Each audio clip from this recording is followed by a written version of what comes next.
I don't know what you do to your recording each week, but you seem to always change it. What do you mean? But there always seems to be an issue with people hearing us in your chat. No, I actually never change it unless somebody tells me to. Mm. Because I'm the guy that once I got it working, I leave it the hell alone. Ooh, you do not. No, I do Last now. week- I didn't before, but I do now. Yes, Last sir. week, people were complaining that they heard us louder than you, and you went, Yeah, in the OBS. See, you keep fiddling with OBS, JBS, Because they freaking told me SIS, they couldn't hear you. the SISs and GBSs. I'm gonna SIS your face. Before we get started, I need to check a few things with you. Can you guys hear this? I'm gonna say no. Oh, was that a squeak? Can you hear me playing Destiny? Right now, yeah. Okay, I'm just going to swap to my controller. Can you hear this? Yeah. Okay. Hang on a second. I need a few snacks. I'm home with talking and eating at the same time. I have a banana. Does that help? Yeah, really get it in there. Can you hear me putting this in the bin on the other side of the room? Welcome to You're not on the other side of the Destiny. room. You lie. I just want to check that my microphone does pick up that kind of stuff. Yeah. Okay. So just for clarification, Respawn, your microphone is the same as mine, so it picks up that kind of stuff. Actually, no. I don't use. I use the.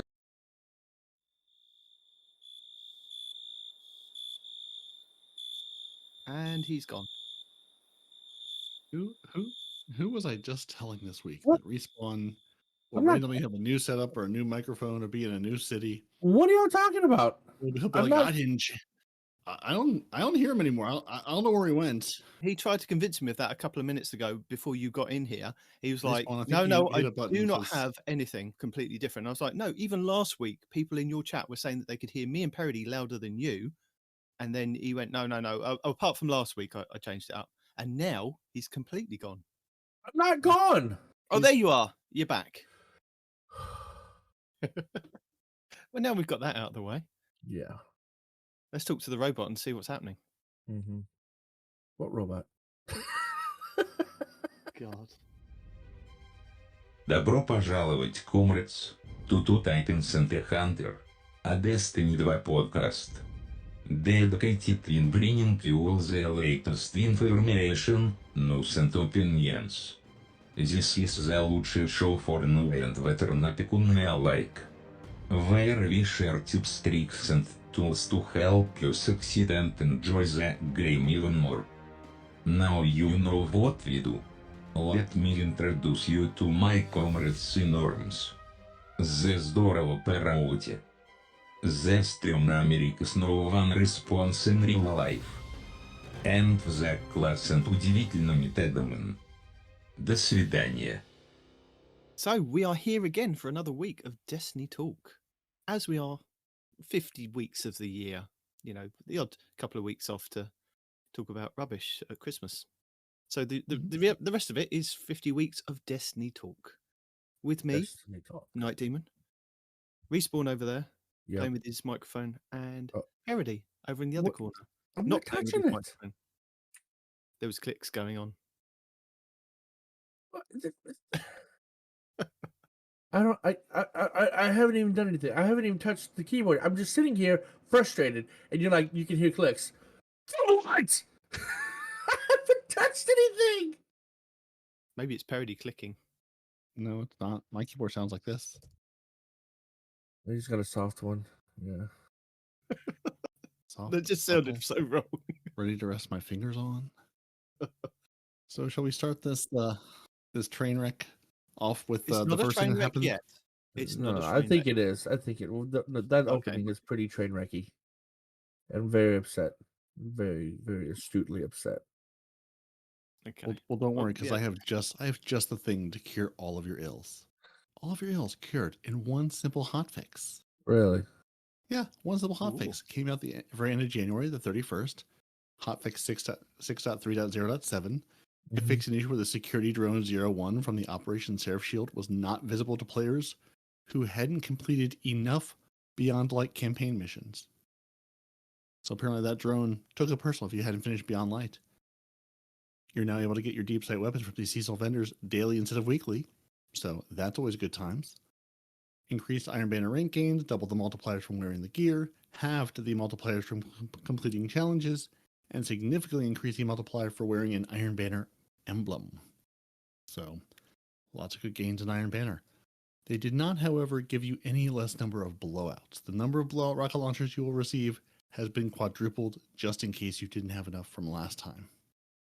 They did add a quitter protection to the competitive division of Crucible. The rocket launcher. When you said blowout, I thought you meant like Mercies. Nope. That's why I Oh. said blowout rocket launcher. Yeah, the rocket launchers. Okay. All the blowout rocket launchers.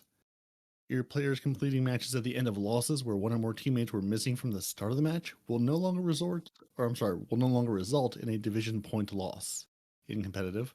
And they fixed an issue where the full auto setting could occasionally stop firing while the trigger was held, thus making it a little less full auto.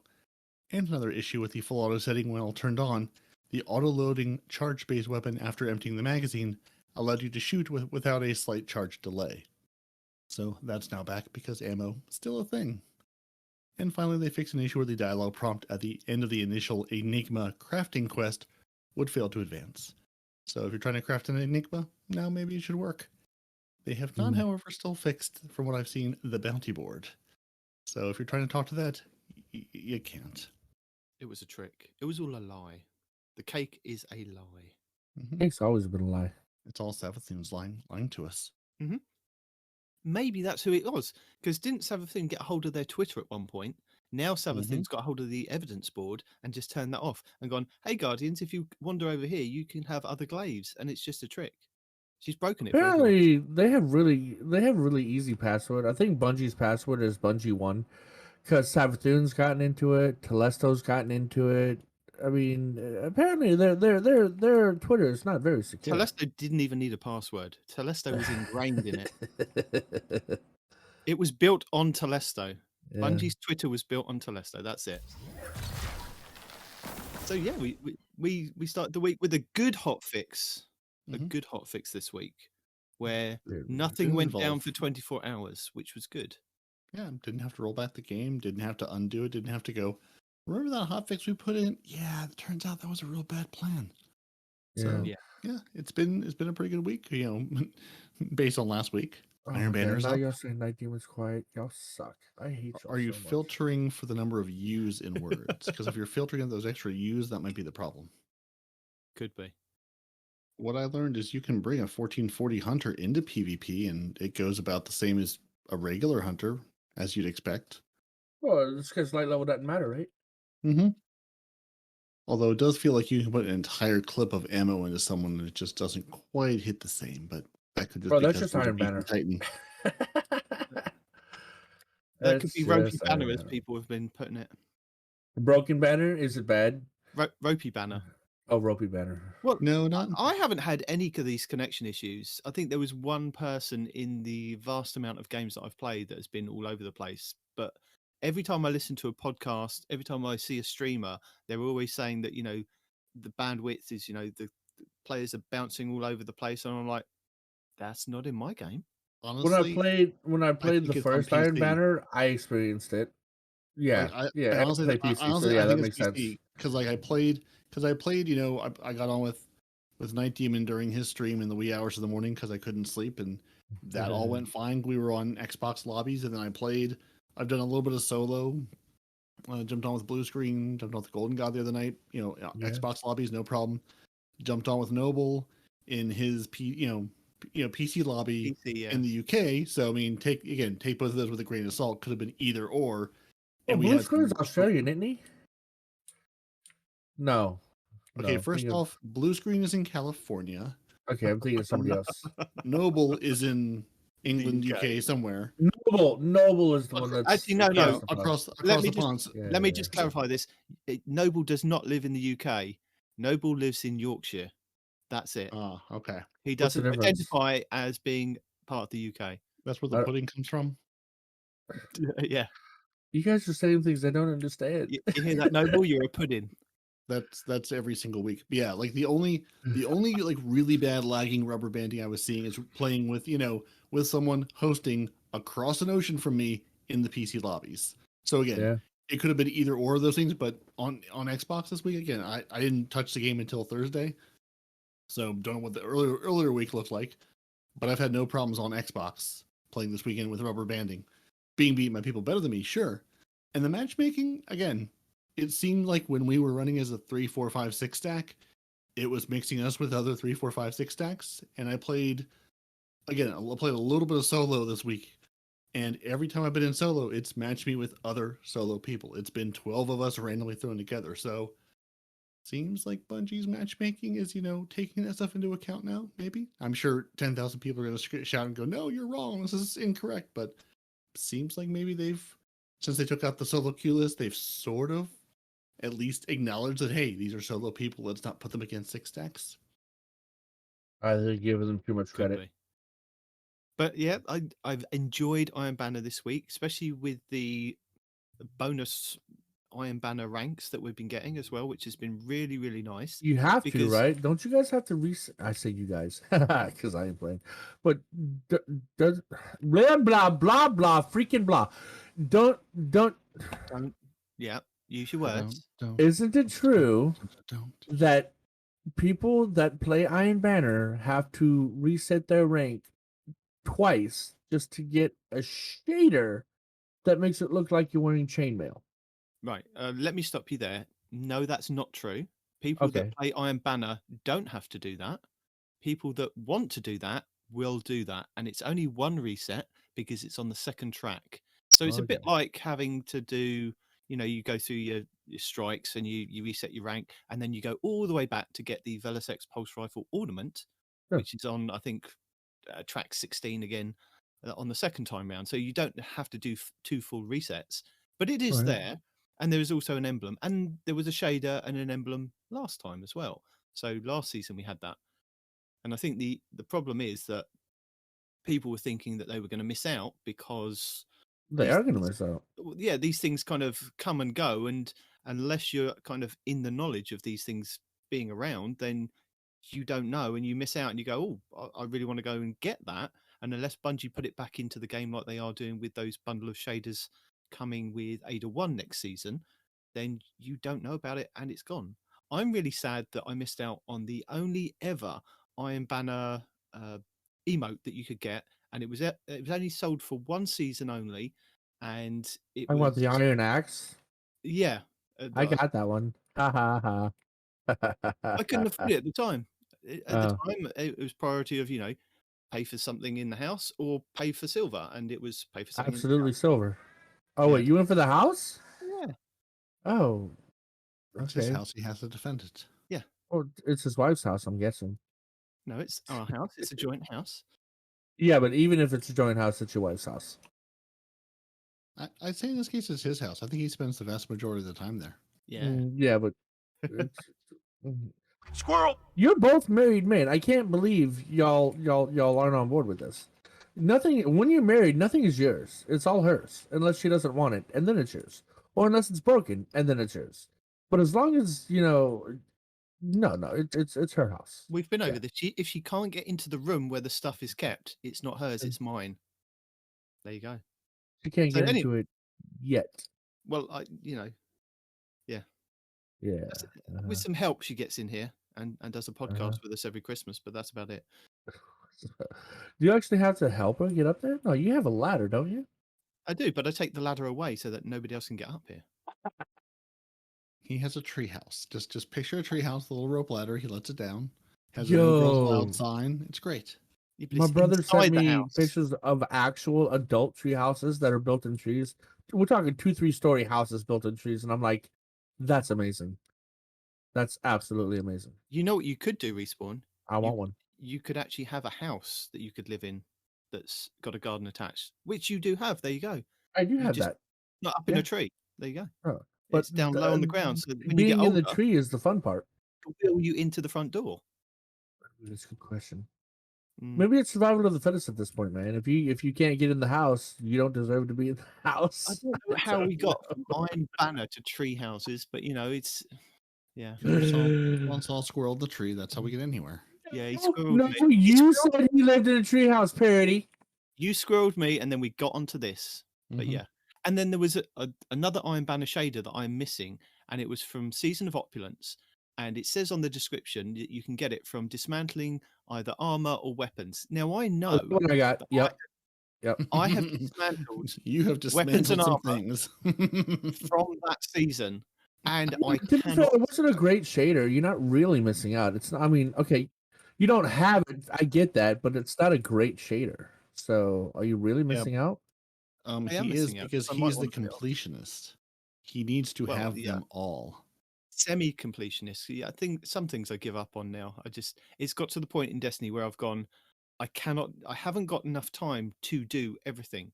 I mean, my days of playing Destiny every single day have been really whittled down to maybe doing one stream a week, and then I have to get everything done in that one stream, and then that's it. Only that one is- stream a week? I thought you only did one, like Wednesdays. But That's like, it. But like that's the extent of its playing time. It's not the stream and then a bunch of extra time to play. It is just that time to play. Is what he's saying. Oh, okay. Yeah. So you're a completionist at heart, but not a completionist in I am. time. You would absolutely get all the things if you had the Oh, time yeah. to get them. If I had But the you time, have to I would do it. prioritize. Cuts must be made. Favorite children Yes. must be decided on. So, you guys, have you been playing Iron Banner? I know Parody has because we played on Nope. stream this week. I Had a bit played of until fun. I got my Iron Banner armor, and then I stopped abruptly in the middle of That the was- match. The first time that Iron Banner came around. So you haven't That's played not it bad. this time. No, You know what I absolutely find not. amazing is that still people go into Iron Banner, they've clicked that node to play Iron Banner. They don't read the tooltip to say this is how the game is played. They don't wear the armor, the emblem, and they're just brute forcing their way through Iron Banner. You know, there are pinnacles in there, and maybe they're just doing that. But Yeah, that's all they want. Yeah. when you get in there and nobody's playing the objective, and you're like, what's going on? Which objective? The three that you start with, or the one that's in the middle that nobody knows about until it's too late and Well, you've already been you know, crushed by Cabal dropships. You go and capture the flags and things. But Uh-huh. Parody and I came across like about 3 groups that were doing the Yeah. we're just going to throw the match completely, and we were like, what's Yeah, going who- on? who It were just- literally broke just me. just emoting. Like we started playing it, and all of a sudden, like we're sort of going, have you guys seen the other team? Like we've captured 2 of these zones, and we haven't seen the other team yet. And then it just evolved into an emoting fest. Like there was like one, it was 2 separate. It was like back to back matches, but like different groups of people each time. And we were as a 5 or 6 stack, so it put us with like another big group, but just people were just like, I have to play 18 games. Didn't say I had to participate in 18 games. So they were just like, we're gonna load it in emote. Like So we're not it gonna, restarted this week? You had to restart the 18 game thing this week? yeah, those are the just like every time Iron Banner comes up, Ew.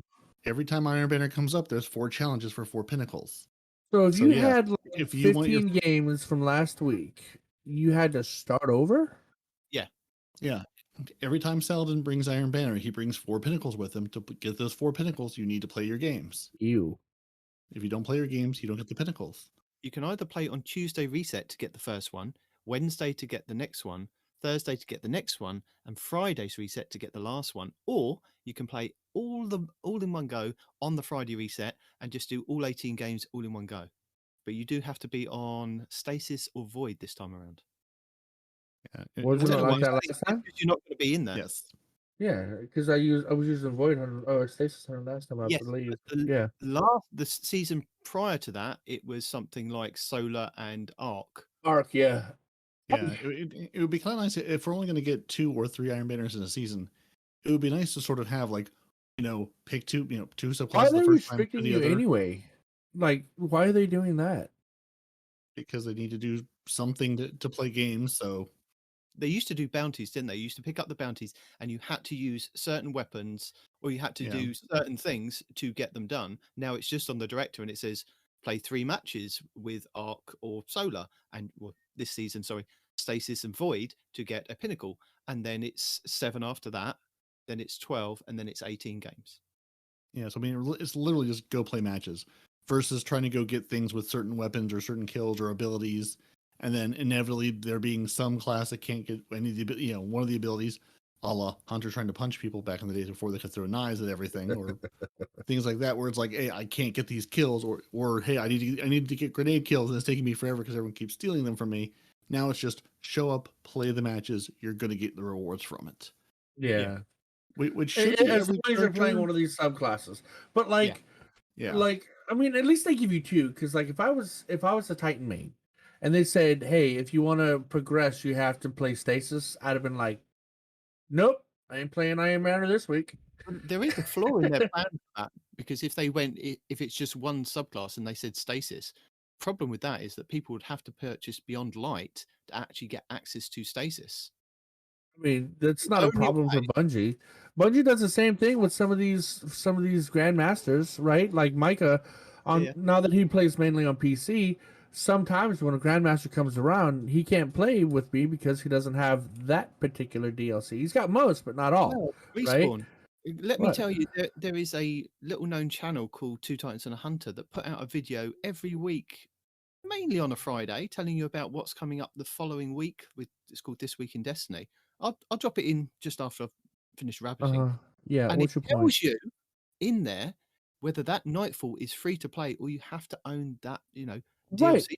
I'm not saying that's not my point. The point I'm making is Bungie doesn't care about you having to buy specific DLC to play their content because they do it all the time. No, but right? what I'm So saying why is- would Iron Banner be any different? What I'm saying is, with the Nightfalls, you and Micah could plan ahead, knowing the week before what the Nightfall is coming up and whether it's free to play or you have to own the DLC. That's what Yeah. I'm saying. Respawn I'm likes to not mention saying in you're this- wrong, but that's not the point I'm making. The point I'm making is that, Bungie doesn't care if you have to pay to play a specific part of their DLC for a specific week. Well, the point that I'm trying to make is that I'm just going to drop in This Week in Destiny right here so that people can hear what's happening. Oh, this week you were coming up. trying to do a segue. Yeah, thanks for that. Okay. Segway right off the cliff, broken on the rocks.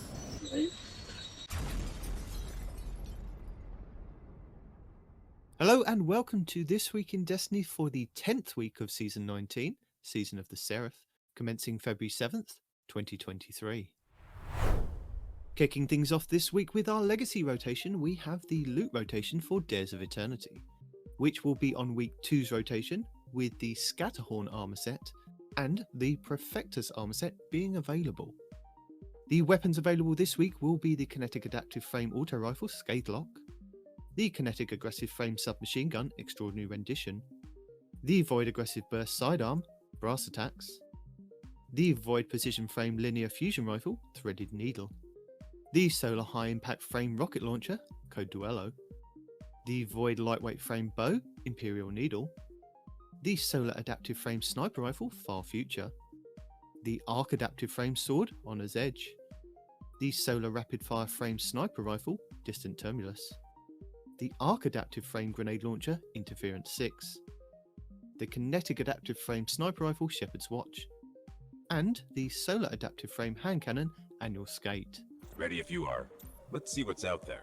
On Europa this week, Praxis the Technocrat will be the Empire Hunt, Cadmus Ridge will be the Eclipse Zone, and the Exo Challenge will be Safeguard. On the Moon, the weekly story mission should be in the Deep. The Trove Guardian is located in the Hellmouth. The Wandering Nightmare is the Fallen Council, located in Archer's Line. The Nightmare hunts this week should be Zydron, Servitude, Tanix, Isolation, and Skolas, Pride. The Dreaming City this week is at a strong curse level, which means Petrovenge can be found in Ria Silvia, and has the Dark Monastery mission for the next week. The Blindwell features Taken enemies and the Plague Inomina, with the Keep of Owned Edges being the Ascendant Challenge, located over in the Harbinger's Seclude. In addition, the weekly Throne World reset also refreshes the pinnacle drops for the Wellspring activity, Preservation mission, and the Vox Obscura replayable exotic mission, plus the new exotic mission Operation Seraph Shield in the Helm. The Witch Queen weekly story mission is the Communion, where the modifier is Empath, as well as Barrier and Unstoppable champions. The King's Fall Raid challenge this week is the first encounter, Totems, called The Grass is Always Greener. Players cannot take the same brand type twice in a row. The Vault of Glass challenge this week is the second encounter, oracles, called the only oracle for you. Players cannot destroy the same oracle more than once. The Deepstone Crypt challenge this week is the first encounter, Crypt Security, called Red Rover. This is where all Guardians must be an operator and shoot the 2 panels on the lower level.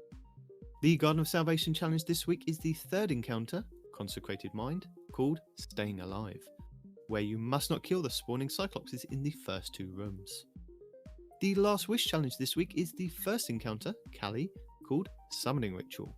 Players must activate and cleanse all 9 plates, then kill all 9 knights and ogres before damaging Kali. Your pinnacle raid will be the Vow of the Disciple over on the Throne World, which means all challenges will be available for each encounter. These are the first encounter, Acquisition, called Swift Destruction, where Guardians must kill all champions within a few seconds of each other on all rounds. The second encounter, the Caretaker, called Base Information, where runners cannot pick up more than 1 stack of knowledge on each run. The third encounter, the Upender, called Defenses Down. This is where each player cannot kill more than 1 taken knight in total. The fourth encounter, Rulk, called Looping Catalyst. This is where Guardians must not lose the Leeching Force before the damage phase.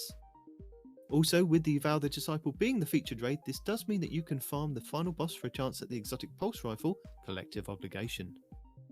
And the pinnacle dungeon for this week will be the Duality over on the Derelict Leviathan on the Moon. Next up, challenges. So for week 10, there are only 3 challenges left to complete this week. These are Seraph Shield 4. Locate all 4 wall mine nodes and destroy all 12 security drones in the exotic mission Operation Seraph's Shield. This will award Sephiric Umbral Energy and Challenge XP++. EDZ activities. In the EDZ, earn progress by completing bounties, patrols, public events and lost sectors for Challenge XP Plus and Bright Dust. And Vanguard Ornament. Acquire the Vanguard Ornament for the Velas X Ritual Pulse Rifle. Challenge XP+++ and Bright Dust will be the reward. And speaking of Bright Dust, we have our Eververse for the week of February 7th, 2023. Available this week for Bright Dust, we have the Flight Dance Legendary Emote for 700 Bright Dust, the Ark's Courier Exotic Ship for 2000 Bright Dust, the Swirling Leaf Entrance Legendary Transmut Effect for 450 Bright Dust, the Reef Regalia Legendary Shader for 300 Bright Dust. The Red Light, Green Light Exotic Emote will be available for 3250 Bright Dust. The Flare Gun Legendary Emote for 700 Bright Dust. The EXU-14 Exotic Sparrow for 2500 Bright Dust. The Swift Persistence Exotic Ship for 2000 Bright Dust. The Isochronicle Nanofluid Ornament for the Hunter Exotic Gauntlets, the Renewed Grasp. The Abyss Inverted Ornament for the Titan Exotic Chess, Heart of Immelos Light. And the Raynant Tracery Ornament for the Warlock Exotic Boots, the Secant Filaments, each for 1500 Bright Dust. The Atropos Exotic Weapon Ornament for the Divinity Exotic Trace Rifle for 1250 Bright Dust. And finally, the Burning Maul Legendary Ghost Projection for 1500 Bright Dust. As a reminder, your daily legendary lost sector will show you a flag outside which will give you details of champions and burns you will find inside. But if you are new to the game or you're using an alternate character and can't find the flag outside, you will have to run through the lost sector normally to have it show up on your map as a legend/master. Tuesday, February 7th will be Extraction on the Throne World for Exotic Gauntlets, Arc and Void Elemental Shields, and Arc Burn with Overload and Unstoppable champions. Wednesday, February 8th will be the Chamber of Starlight on the Dreaming City for Exotic Chess, Solar and Void Elemental Shields, Solar Burn with Overload and Unstoppable champions. Thursday, February 9th will be Aphelios Rest on the Dreaming City for Exotic Helmets, Void Elemental Shields, Stasis Burn with Unstoppable and Overload champions. Friday, February 10th will be the K1 Logistics on the Moon for Exotic Boots, Solar and Arc Elemental Shields, Void Burn with Overload and Barrier champions. Saturday, February 11th will be the K1 Crew Quarters on the Moon for Exotic Gauntlets, Solar Elemental Shields, Arc Burn with Overload and Barrier champions. Sunday, February 12th will be the K1 Revelations on the Moon for Exotic Chess, Arc Elemental Shields, Void Burn with Unstoppable and Barrier champions. And finally, background to Monday, February 13th will be the K1 Communion on the Moon for Exotic Helmets, Solar and Void Elemental Shields with a Solar Burn, Unstoppable and Barrier champions. Lead the way. Our 10th featured Nightfall will see us face off against Sadia in the Corrupted over on the Dreaming City, where you have a chance to get a Pinnacle Engram if you complete the Nightfall with a score of 100k or more. This Nightfall is a free-to-play Nightfall. You will be able to earn high-end gear for your characters, including the Nightfall featured weapon, exotic gear, enhancement cores, enhancement prisms, ascendant shards and adept mods. The higher the Nightfall difficulty, the more common the drop will be, with the featured weapon and exotic gear being uncommon at hero difficulty to being common with ascendant shards in Grandmasters. Legend and lower Nightfalls will have 3 Overload champions and 6 Unstoppable, with 22 Solar, 30 Void and 15 Arc shields. Masters and GMs will have 8 Overload and 10 Unstoppable, with 20 Solar, 28 Void and 14 Arc shields. Your Adept Nightfall modifiers will be Empath, Enhanced Radar, takes increased damage from melee, Acute Arc Burn, plus 25% arc damage dealt and plus 50% arc damage received. Hero modifiers include all previous modifiers. Sadia's Durance, arc damage is increased, knockback damage and distance is also increased. Extra shields. Champion's Foe, you will face Overload and Unstoppable champions. You can either use intrinsic exotics or equip anti-champion mods to your armor to defeat them. These mods come from the seasonal artifact. The Closer, when targets are nearby you have improved slide. After sliding, your ranged weapon attacks deal increased damage for a short duration. Legend modifiers include all previous modifiers. Equipment locked, you will not be able to change your equipment after this activity starts. Match game, enemy shields are highly resistant to all unmatched elemental damage. Shielded foes, you will face combatants with Arc, Solar and Void shields.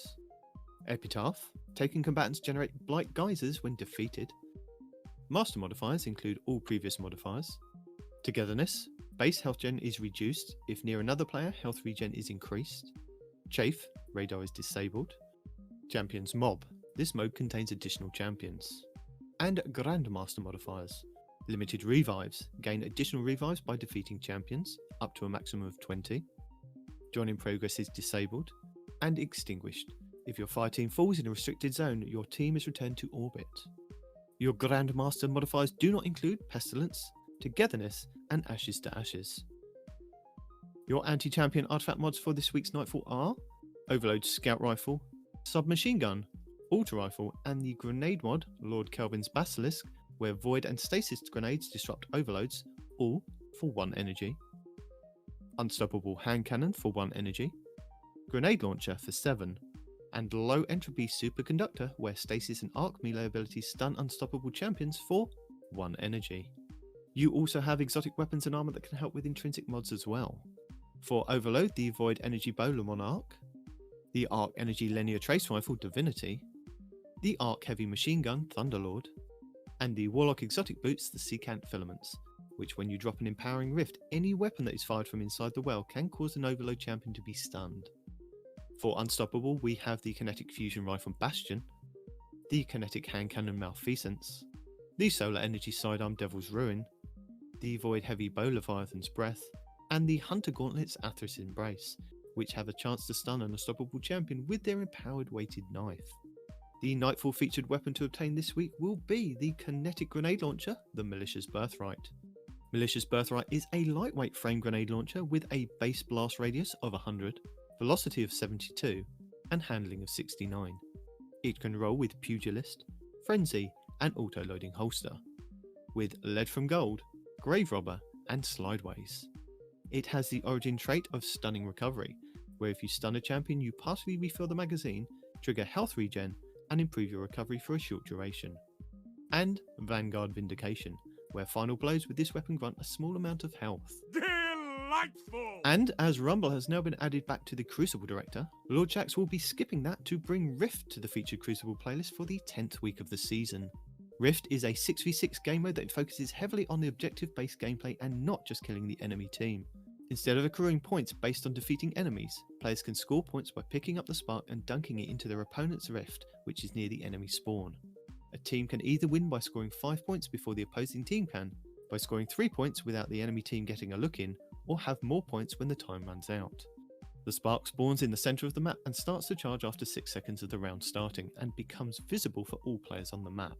After another 12 to 13 seconds, the spark is available for players to pick up, giving both teams approximately 20 seconds to fight over the spark before either side can pick it up. For 5 seconds after a player picks up the spark, they become marked on both teams' maps. After that, they are only marked on their own team's map unless they are in view of the enemy team. The carrier can only hold on to the spark for 1 minute and 15 seconds. After that, the spark detonates, killing the carrier and those around them before resetting. Should the carrier die in a way that isn't from the spark detonating, the spark drops at that location. If a player picks up the spark whilst in their super, they are immediately pulled out of their super. Furthermore, they will not gain more super energy whilst holding the spark, and will be unable to use their super even if it is fully charged. If a player dies, they must wait 10 seconds before they respawn, but their teammates can revive them during this time.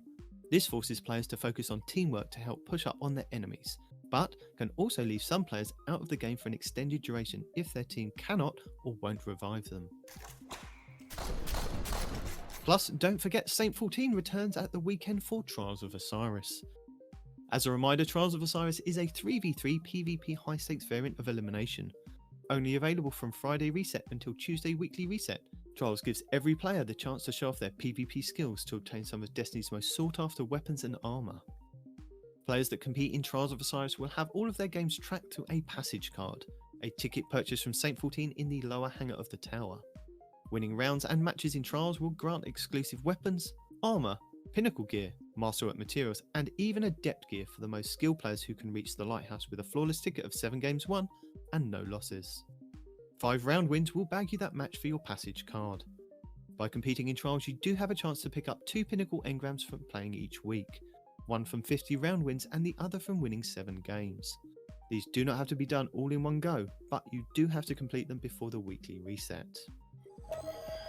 But before you go, we do have a few more things to go over for this week. There will be bonus ranks in the Trials of Osiris playlist this upcoming weekend. That is amazing. So if you are still missing out on some of those Trials weapons and armour, then this will be a good week to boost those ranks and get what you need before Lightfall and the focusing changes coming in Season 20. Also, don't forget we only have 3 weeks left of the season for you to complete any missing moments of triumphs for this previous year's activities. Plus, you can earn in-game and Bungie store rewards. And that's it for our 10th week of Season of the Seraph. Now, back to the show. Guardian down. Bubbles and shadow shots, bubbles and shadow shots. Okay, Respawn, I have an important question for you. Wait, shadow shots? Not oh, that's right, because you had to be void. Is the But T-Rex people were jumping King... in the tornado and dropping the void you're tornado. not listening. What? I have a very important question. Is the T-Rex King in your Twitch stream right now? He hasn't said anything. He might be listening because sometimes he listens at work, but he doesn't have time to talk. Because I do need to know how he feels about shadow shots. Because I know in my heart he has the rage of Arnold Schwarzenegger within him. Because we were playing the other night and it was just like it was a team of like 6 shadow shot hunters. Every time we turned around, there were more shadow shots. I figured out, hunters, the way to make that super effective, use it in a group. Because if you can't move or see or know what's happening because you're being tethered from every angle, it's very effective. Yeah, but if you're in the bubble, it doesn't even touch you. That's the problem. Yeah, but They would have to go into the bubble. There is only shadow shot. No, there's a lot of bubbles. There's a ton of bubbles, dude. You just said shadow shot and bubble. You wouldn't know. Yeah, you just said it. I don't need to know. You do need to know. Oh You're on my a God. need-to-know basis, and you definitely need to know this. Get out of here. But no, shadow shot doesn't pop a bubble, you know? But people like, okay, again, Grenader Jake, because he's been popping up on my feed a lot lately.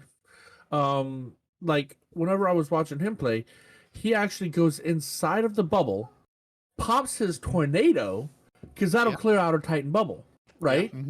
Because you kill the Titan, bubble goes away. Boom, done, right?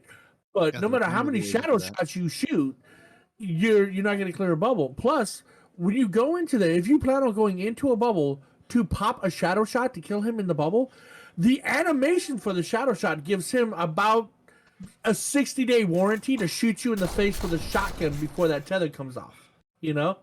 So even then, you don't kill the Titan in the bubble. So why are there so many tether hunters out there when there's so many Titan bubbles out there? They don't Titans have the advantage 100% of the time. Void and Unless you get stasis the are shadow the shot out. pinnacles. Right, but stasis tornadoes will kill a Titan in a bubble. Yes, but Unless you've got to you get get- into the bubble first. If you get the shadow shot out before the Titan can put the bubble there, then you have a dead Titan, so you can't Yeah. put up a bubble. Therefore, So it's a you're race good. to get there. Yeah, that's the entire game mode. It's a race to get to that zone and lock it down. Whoever Now, gets the what first the super game there mode is wins. perfect for is Void Warlocks, because the Void Warlock kills the bubble and everyone in it. No, not even Except Nova for- Warp. Except for that one guy Nova with. Bomb with the actually either one of the Nova bombs kill the bubble. But I if saw- you I do saw the one a that guy- breaks apart, and then he kills everybody else too. Yeah. I saw one guy Boom, using Nova yeah. Warp, and it was very confusing to me. I was like, Was "Sir, it working though? It worked because he just rolled into the bubble and was like, I'm going to Nova Warp my way into your bubble. And everybody was dead. I'm like, Nova Warp, that's a choice. I That's a congratulate choice. you for being creative. I mean, it worked out for him, right? Yeah, That's what whatever matters. works. But I think we were all just so surprised. We're like, you can have this. This kill is yours. You enjoy. You have your moment in the sun. Clip this, share it with your friends. You've earned it. Yeah. Yeah. But yeah, I mean, I just thank you, man. Has breakfast arrived? It has, but I'm putting it to the side because it's scorching hot. Squirrel! I don't think my wife is human, honestly. Because no. Listen, I have a reason. I think my wife is. I is don't care. I so wasn't laughing psychopath, at that. You know, because this bowl is hot to the touch, no matter where you. I'm not even touching the food. Don't be an. Well, She comes in with this bowl that's incredibly hot. No matter where you touch this bowl, it's gonna burn you after a couple of seconds. And she walks in with her bare hands. So that's at least a 30-second walk from the kitchen here that she's been holding it in her hand. And I can't touch it for a second to put it on my desk. She's not human. She's a robot. It's incredibly hot. Put it down. Go away, you cyborg. Shut the door behind you. Go. This podcast brought to you by Respawn Stories about his wife and her ability to bring him food every morning when we record. And the number 2. My God, woman, you know I'm recording. You purposely come in here to with me. Go. anyway, what I haven't seen is anybody or Bungie talk about Iron Banner Eruption or just the Eruption game mode being made into like a Crucible mode. Because we had they've now removed Rumble, that's the word. They've now removed Rumble from the actual playlist rotation. It's now actually on the director again. So on the rotation coming up for this week should have been Rumble, but they've now gone ahead one and gone back to Rift. So I don't understand why they haven't put Eruption into like the rotator, as it was kind of Iron Banner was kind of the experiment to get to that game mode. And I'm just a bit confused because we haven't. I mean, we still have Crucible Labs, but I haven't seen it in there. Maybe I haven't looked really, to be honest. But have you guys seen it or played it? Or Like honestly, just- this season is probably the least Crucible I've played, partially just because of the amount of time, yeah. and partially because of even though we didn't get 18 new currencies, I never have enough Seraph currency, so I have to run the stupid, feels way too long Seraph things over and over yeah, and over again.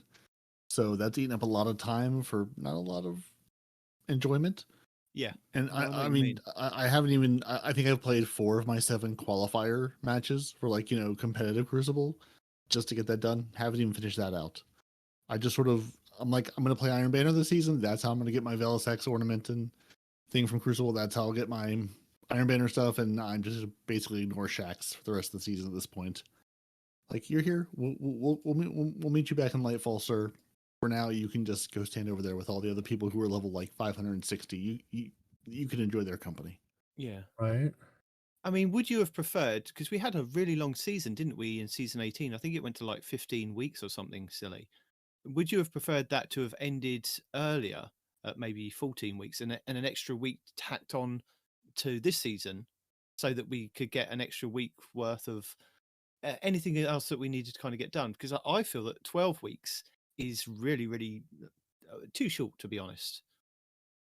too short for the amount of even just like the amount of craftable weapons. Even if you're not trying Yeah. to craft all of them, even just trying to craft like the 1 or 2 or 3 you're trying to get to, it's been a slog just to get those unlocked. Like I'm like glad the you only brought that Ikelos up. weapon I even care about is the SMG. And Yeah. and I know this week it went to a daily thing, but if you can't play daily, it doesn't help you out. So, or if you don't have enough of the And material, even to if pick you up can't things, play, there you go. doesn't help me. That's what I was That's going to it, say. It's more of a material thing than a time thing.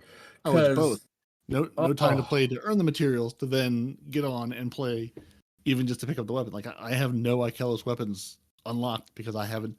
One, because I was absolutely ignoring the walk around and talk to all the singing boxes until Mr. Blue Screen was like, "So that's what you need to do to get those dumb things unlocked." I was like, "Oh, did not realize that." I didn't want to do the singing boxes the first time they came around with the game. I didn't want to do them this time. Wait, but I haven't done the singing boxes. What are you talking about? What are you unlocking with the singing boxes? the craftable Ikelos weapons. You know the singing boxes that they Bro, play I the music. can craft every one of them, and I've done none of the boxes. What are you? I'm genuinely curious what the hell he's talking about, because I've done none of the singing boxes. Done, not even a one, right? And if I come here, I can craft every one of them with a red border. So what are you talking about? That apparently I just have the worst No, drop you rates of haven't- any of those You things. haven't had the worst drop rates. I've had the worst drop rates as well. I think I've got 2 of the Ikelos weapons. No, I haven't You're even got kidding. the pattern. I haven't even got the patterns. I've only got 2 that are able that I can click on the track. I haven't got all of the weapons unlocked. Yeah, I think I have all the weapons unlocked, but No, I haven't even got that. But I'm nowhere near crafting all of them. I think I have like 1, maybe 2 of them. I Mm. don't have all of them by any stretch of the Uh, imagination. So when you say Ikelos weapons, let's be on the same page here. We're talking the hand ones that- cannon, the shotgun, ones the that say sniper, Ikelos in front and the sub, right? Yeah. The ones that say Ikelos before Okay. them. Mhm. Yeah, I have all Version 4 3. of those. And y'all really? And you can take those to the crafting table and create them and craft Well, all of those. I can craft the shotgun and the sub because that's the only thing that I'm focused on. I Right, have okay. one more before I can get the hand cannon. Yeah, but, no, like I yeah. have all 4 of like I have them all unlocked, but I cannot craft any of them. Have you got all the other weapons as well, Respawn? Let's see, linear fusion, bow, just what's that? A pulse. There's a glaive and There's a a pulse. glaive there, the machine gun, and then the what is it? The laser beam gun. Yep, the laser beam If you gun. mouse Yep. over it, it will tell you its name. Well, I know Trey's rifle. That's what it is. Yeah. So I can craft. I've already crafted the pulse. I've crafted the glaive. I've crafted the machine gun. Yeah. So I have all 6 of those right there. No, you guys are right. That the problem is, I love Bungie's announcement last week. Yeah, you can go there daily and you can pick up a red bordered weapon. I was like, brilliant. And I ran around that helm on the first day, and I was like, I can't pick up half of these things because I haven't got the currency. I've got the engrams, but I haven't got the currency. I mean, I think I had 1 currency for one of them, and Yeah.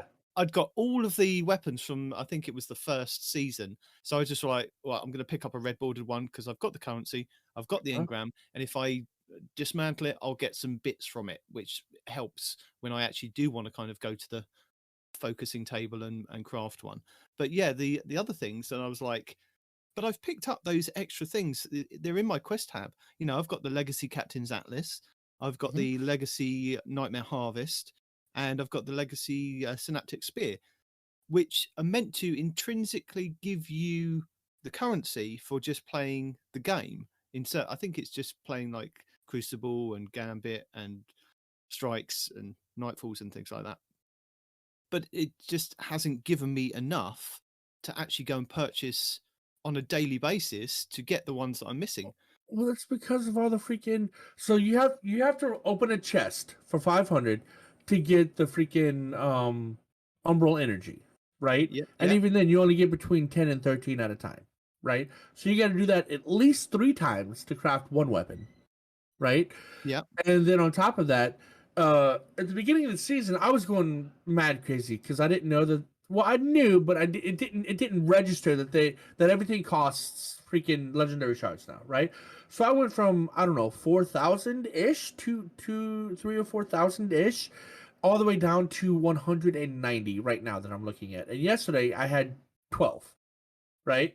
So right now, it's easy to get it's easy to get all these shards because you get legendary shard drops or you get legendary weapon drops left and right because the blue glitch, right? Yeah. But as soon as they fix that, it's going to be hard to come across these legendary shards. So not only do you have to do this, open this chest 3 times, you got to open up enough freaking legendary weapons to give you enough shards. You need 50 shards to focus one, right? I think 50 shards, and each time you dismantle a legendary, you get 3 ish. You need to stop spending your shards. What are you spending your shards on? There's nothing you need to Focus buy on weapons, dude. At this point in the season. There's nothing you need. Nothing else you need. No, I was focusing weapons and armor in the beginning before this whole daily thing started. Like I would go, submachine, or I would focus all the submachine guns I could get until I ran out of that, and then I would just focus the weapon engram and hope I would get a submachine gun red border, right? And that's where all my legendary shards went. Is in the beginning before we could get the red borders, Okay. Yeah, but even then, it's hard to keep up with now because I'm already at a deficit. And Well, they're going to be harder to come by. I thought it was only an Umbral Engram, plundered Umbral Energy, or whatever Umbral Energy it is from whatever season, and Glimmer. Or was it shards? instead of No, Glimmer? 50 shards. Right now, it's if you want to focus a weapon, a specific weapon, it is 1 Umbral Engram, 50 legendary shards. That's 50.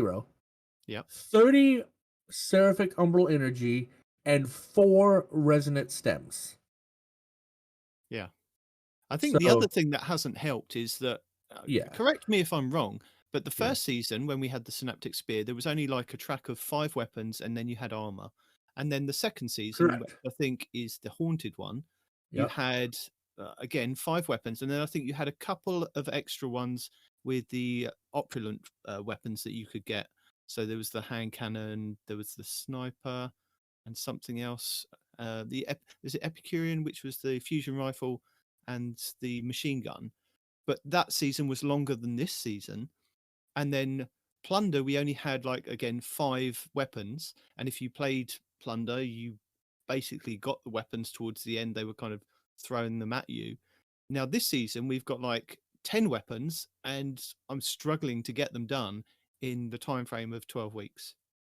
It's a lot of weapons, and again, I don't even The care only about. reason we have that many most this of them. time is because of the whole Aikilos thing, right? Yeah, no, Both I of get these that, weapons are themed for the season. but I get Right? that. That's why we It's have that- a lot. that it's the fear of missing out, because we know as Destiny players that once the new season comes in, that is all going to be wiped. That helm is going to be gone.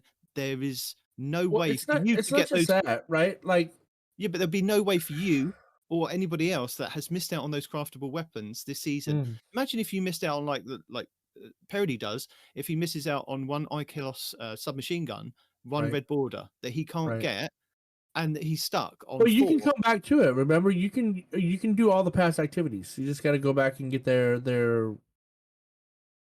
where item. Where can you do Remember? that next season?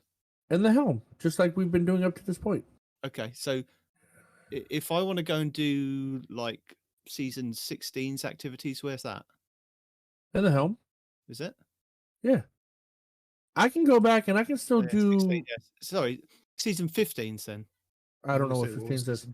Yeah, 16. We've got season 16, 17, 18, and 19 in the helm. But if you want to go back and do anything prior to that, you can't Well, do we're that. just talking weapon crafting, dude. Right? Yeah, but that's what I'm So saying. If weapon you miss out crafting- on those weapons, you miss out on the crafting next But- season because But it's going helm forward, gets we're wiped. not missing out on it. No, it's not, dude. The Okay, helm look. gets wiped. No. Okay, so Okay, right. At just the like we've end done of up to season this 15, point, just like we've done up to this point, you can go back to the helm. I can go back and get this season's artifact next season and keep looking for these weapons next season. Just like we can do with the freaking. Hold on, I'll tell you right now.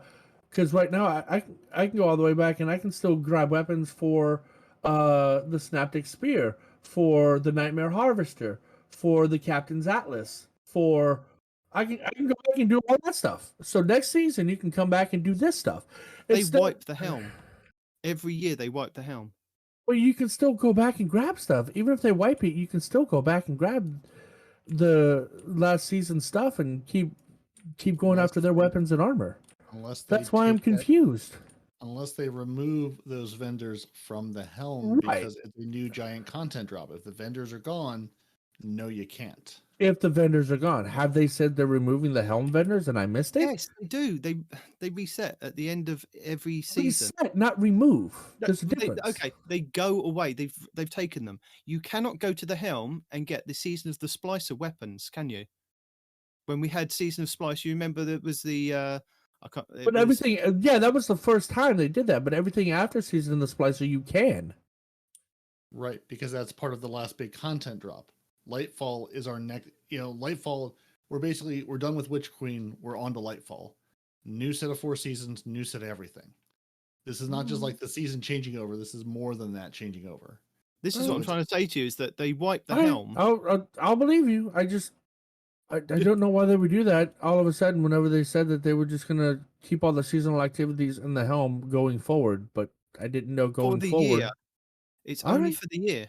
All right. You can go back and play the whole of the season's activities, but you can't play Beyond Light seasons, can you? You remember the Empire Hunts? No, not Empire Hunts. The Wrathborn Nightmare. Hunts.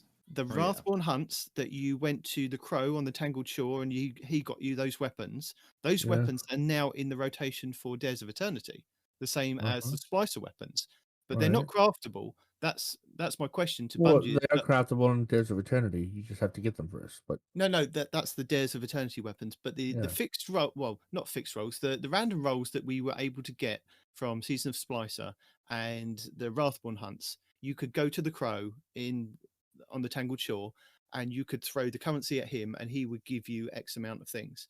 And then when we had the helm introduced, it was like we had, I can't remember what we had in the helm for last year. It was really bizarre because I think Wrathborn Hunts was the year before, wasn't it? I don't remember. It's been. I have about a year of Destiny memory. Beyond that, it gets wiped. apparently so do I, because I didn't know that they wipe it annually. The chat's agreeing with you. They're like, yeah, no, every year they wipe it. It's like, yeah. all right.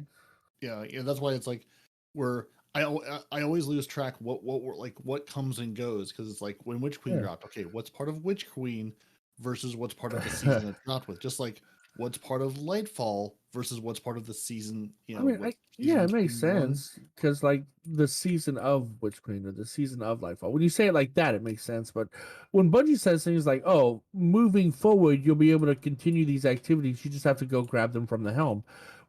Moving forward to me means pretty indefinitely, unless they change the game itself, like they pretty frequently do, right? But yeah, I didn't know it's like, oh, by moving forward, we mean just the year. Well, they didn't say the year. Or maybe they Yeah. did. I don't think it. Oh yeah, so the Wrathborn Hunts were in year 3 of Shadowkeep. So year 4 with Beyond Light, we had Season of Arrivals was season 11, Season of the Hunt was season 12, Season of the Chosen was season 13, and then Season of the Splicer was season 14. And I don't remember what half of those seasons were. I just know things come and go. Same. I remember season of the Splicer, but I remember the season that Kate died. Oh man, I was talking to one of my buddies that hadn't played Destiny in a long, long time, and he didn't know that Cade was dead. He goes, "Cade's dead." I'm like, "Whoops." Yep. I don't think it's a whoops at this point. I think if you, it's sort of like if you haven't seen a movie from the 80s. I'm sorry, the statute of limitations on me spoiling it for you expired a long time ago. Yeah, fair enough. But like, it occurred to me at that moment, like, there's gonna be a lot of people that don't even know who he is. You got people like me that have been around that have Cade backgrounds that, and then you have Cade in the background on some of these missions or whatever, that these people have no idea who he is or why he's relevant. And going forward, some of those strikes are going to go away. So you're not even going to have Cade voice lines anymore. So it's like Cade is just going to go away, which to me is sad because he was such a big, integral part of Destiny 1 and 2, and he went out like a freaking boss, and then he's just going to fade away into nothing. And there will be no more Cade in Destiny or Destiny 2 ever. And that's sad to me. You can still go back and play Destiny. He's still there. Okay. I'm not removing him. That's fair, I guess. Yeah, so But, long way round. Basically, it's the fear of missing out on those red borders because you yeah. haven't got the time to go and get all of the Wow. currencies to then go back into it to get them daily. Well, maybe this thing that Bungie did this week about, now it's a daily thing. Maybe that'll be the case moving forward. You'll have most of the season to just kind of slowly get them, but towards the end, the last week or two, you'll have a chance to get one every day. You know, Yeah, but that's no change. yeah, If But you what? have But you need also the time to currency play to 1,000 get- of the stupid seasonal activities that are Yeah. way too long and way too boring to want to ever play again. I mean, Yeah. I'm not saying to Bungie, give me the currency, just give them to me. I'm saying that it's at this point in the season we've got like 3 or 4 weeks left, and yeah, there's a lot of stuff still to do if you're not playing the game day in day out. Mhm. I mean, even if you just play for a couple of hours a night, it's like even then I don't think there's still enough time for you to kind of do that. But hey ho, Anyhow, anyhow. I mean, I don't think it's built for the casual player anymore. You know, Well, you say that, but I think it is. Well, yeah, I mean, well, it kind of Parody's is. given the Like, example. Parody has not the time to get the materials that he. Okay, so each weapon requires, if you don't have the Seraph, right? Each weapon requires 3 runs to acquire enough Seraph to craft one weapon, right? And if you don't have enough keys to do those 3 runs to Well- open up those chests, then you have to go to the other activity and get enough of those keys to then open those chests 3 times, right? And then on top of that, you have to make sure that you have enough legendary shards, right? So there's a lot going on there, and if you don't have the time, you don't have the time. You know, Yeah. you don't have the materials, and like Parody said, you don't have the time to get the materials. AKA, Parody is my casual player example. You know, and he's already said it all for you. You know, it sounds like Bungie's catering more to the hardcore and less to the casual, more and more and more, which I mean, guess monetarily speaking, that makes sense, but still. I mean, You I know? would also say if I'm trying to complete, like get all the craftable weapons, while I may be playing casually, I'm not sure that's a reasonable goal for a casual player to say, I want to have all the things, but I want to play casually. If you want all the things, you have to put in the time to get them. That's what the looter shooter is. Well, I mean, I would. So, I mean, like I agree. Like I'm playing casually, and it's also I'm not playing the. I wish there was just more variety in things you could play. Like I have been full of Seraph keys all year. I have never not been maxed out of Seraph keys all year, all season. Like Yeah. Seraph keys are not a thing I've ever even thought about once. Could we balance a little bit of that? Like give me some of the plundered, energy from activity. It doesn't have to be like, a huge amount, but kind of some. If I'm gonna sit and grind my way through One. Iron Banner for the week, like hey, every couple Iron Banner matches, could I get one? Every, could it be a part of the reward from the end game Iron Banner in addition to all my duplicate rocket launchers? Like there's places like if you want me to go engage with your ritual activities, give me a reason to do that within the season. Mhm. It's like I understand there's a seasonal activity. Some of them are not good enough to play over and over and over again, hundreds of times. Nobody wants to do this. Like I understand Okay. that's the it's a looter shooter. That's the entire point. But like, you could make it better. You could make it more fun and engaging. like have the new activity provide the greatest amount of said seasonal activity. Sure, that's the you want people to play. Give them the biggest benefit for playing it. But when that content gets old, as it inevitably does every season, give them other options so they don't have to keep playing the same thing. Let them go to Crucible and earn the same stuff from Crucible that they could have earned, playing this game mode, right? Because people like playing Crucible instead of this game mode. Let them get 1 or 2 Umbrals per match. Let them get a couple of Seraph keys. It being in only one activity for the entire season is it's I mean, it's not good, I think, It's exhausting. It ruins. Like the last thing I want to do when I get on, I'm like, I want to go play a Grandmaster. I want to go play Iron Banner. I want to go. Yes. I want to go do something challenging. I don't want to play the seasonal activity that I've already played, 100 times again and again and again for the chance to get something, to pull the roulette wheel. Yeah.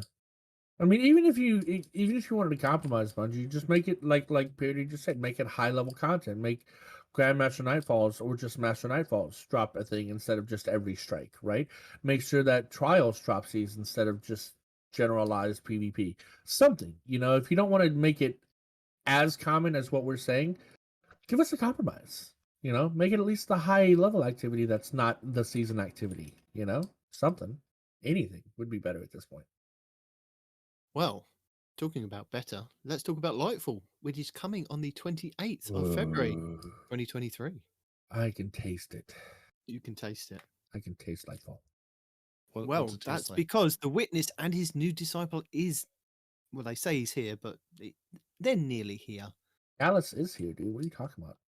Well, no, he's nearly there. He's not And here. is the I don't see him. Witness his new disciple, Callus, or has he just got a new disciple and Callus is there just along for the ride?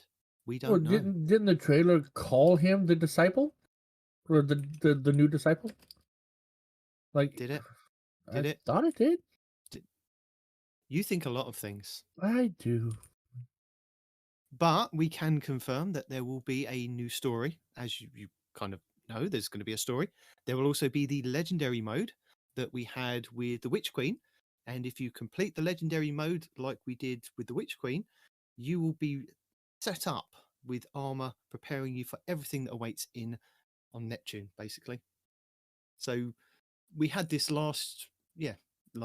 We had this last year with the Witch Queen, that if you went through on the legendary campaign, it literally threw blues at you for each level that you went through, to the point where you were able to get into the raid day one if you went through just doing the story. Now, you could either do it solo, and it had that kind of contest mode going for it, that if you were solo, sometimes it worked out better for you. Definitely going against Savathun solo was better than going with three of you, because it was a lot harder. It kind of scales up as there's more kind of guardians there.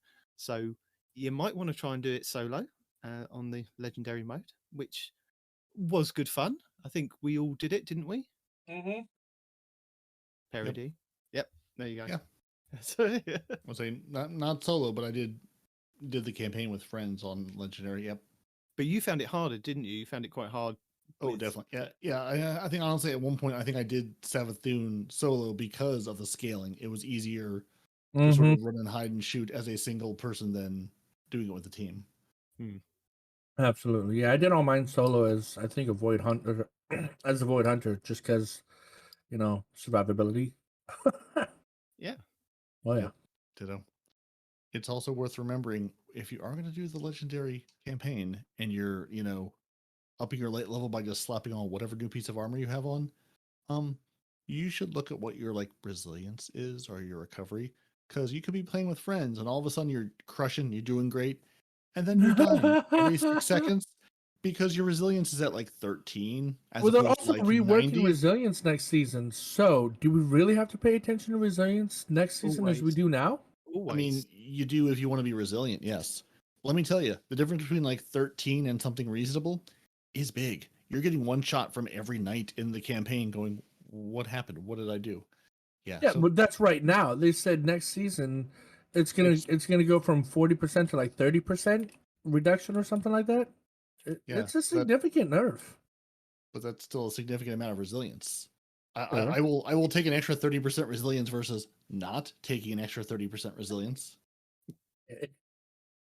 So as we've pointed out, we get a new 6-player activity, and I believe it's called Terminal Overload, where the Shadow Legion and the Vex are conducting an all-out assault on the city. So we have to put an end to their destruction in the new public activity on Neptune. There's going to be a new raid, as we know, that's coming. Is it March 10th, I believe? 10th, yep. Like Some- 2 weeks after it drops. So is Yeah. that the 10th? Yeah. Yeah. Grind your faces off. And Or there's going just to be, complete legendary. there will be 2 dungeons that are coming in season 21, so not next season, and season 23. So as it goes raid, dungeon, and we kind of know what the raid is coming in season we? 22. Well, it's been hinted at that there's some kind of machine that has wrath against us, so Yeah. Oh, the printer. I've We have to missed get those the sense. printer again. I remember all of us saying we wish that was a thing, but where's the hint about that?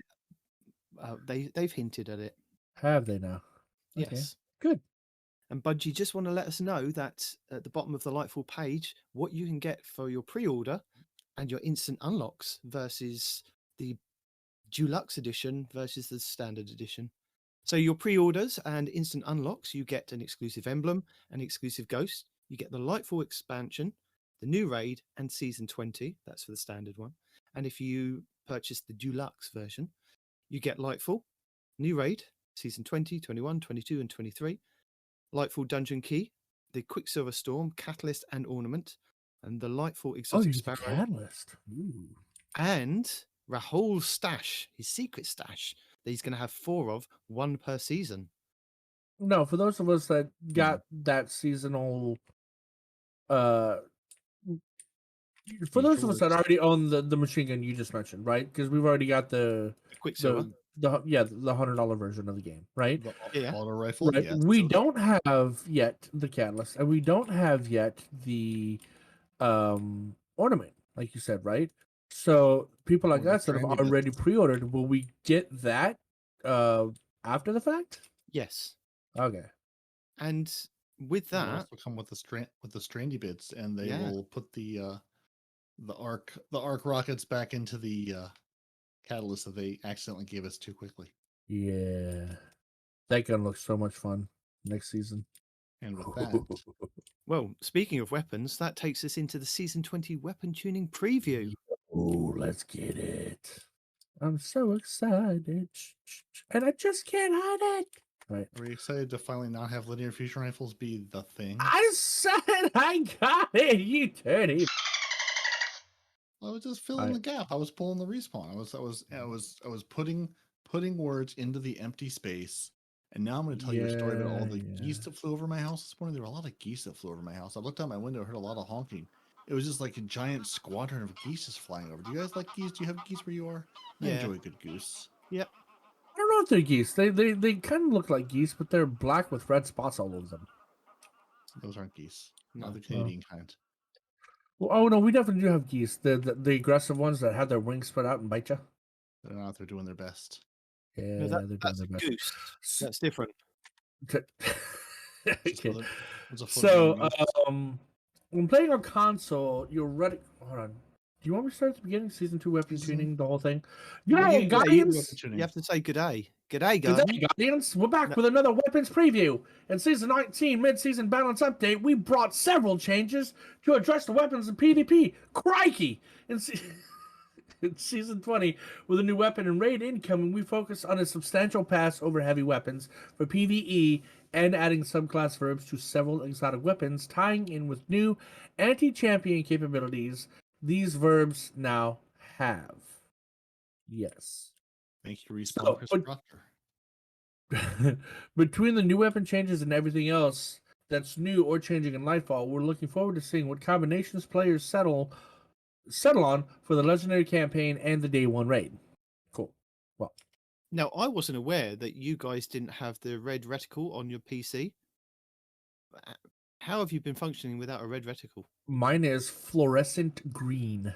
No, but You know, before well, Respawn wouldn't have known anyway, so Ah.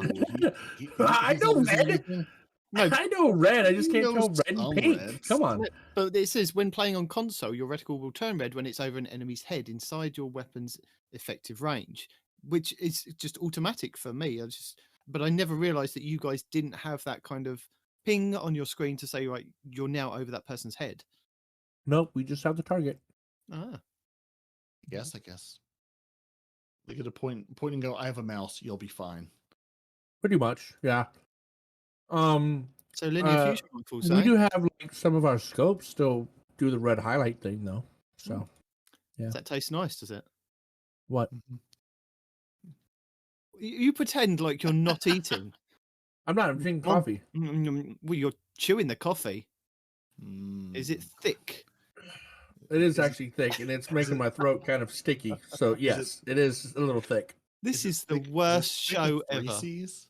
No, No, we've done worse. Okay, we have done This worse. man has been in an airport. Remember that. Like worst show ever. That's a pretty good bar to hit. Okay.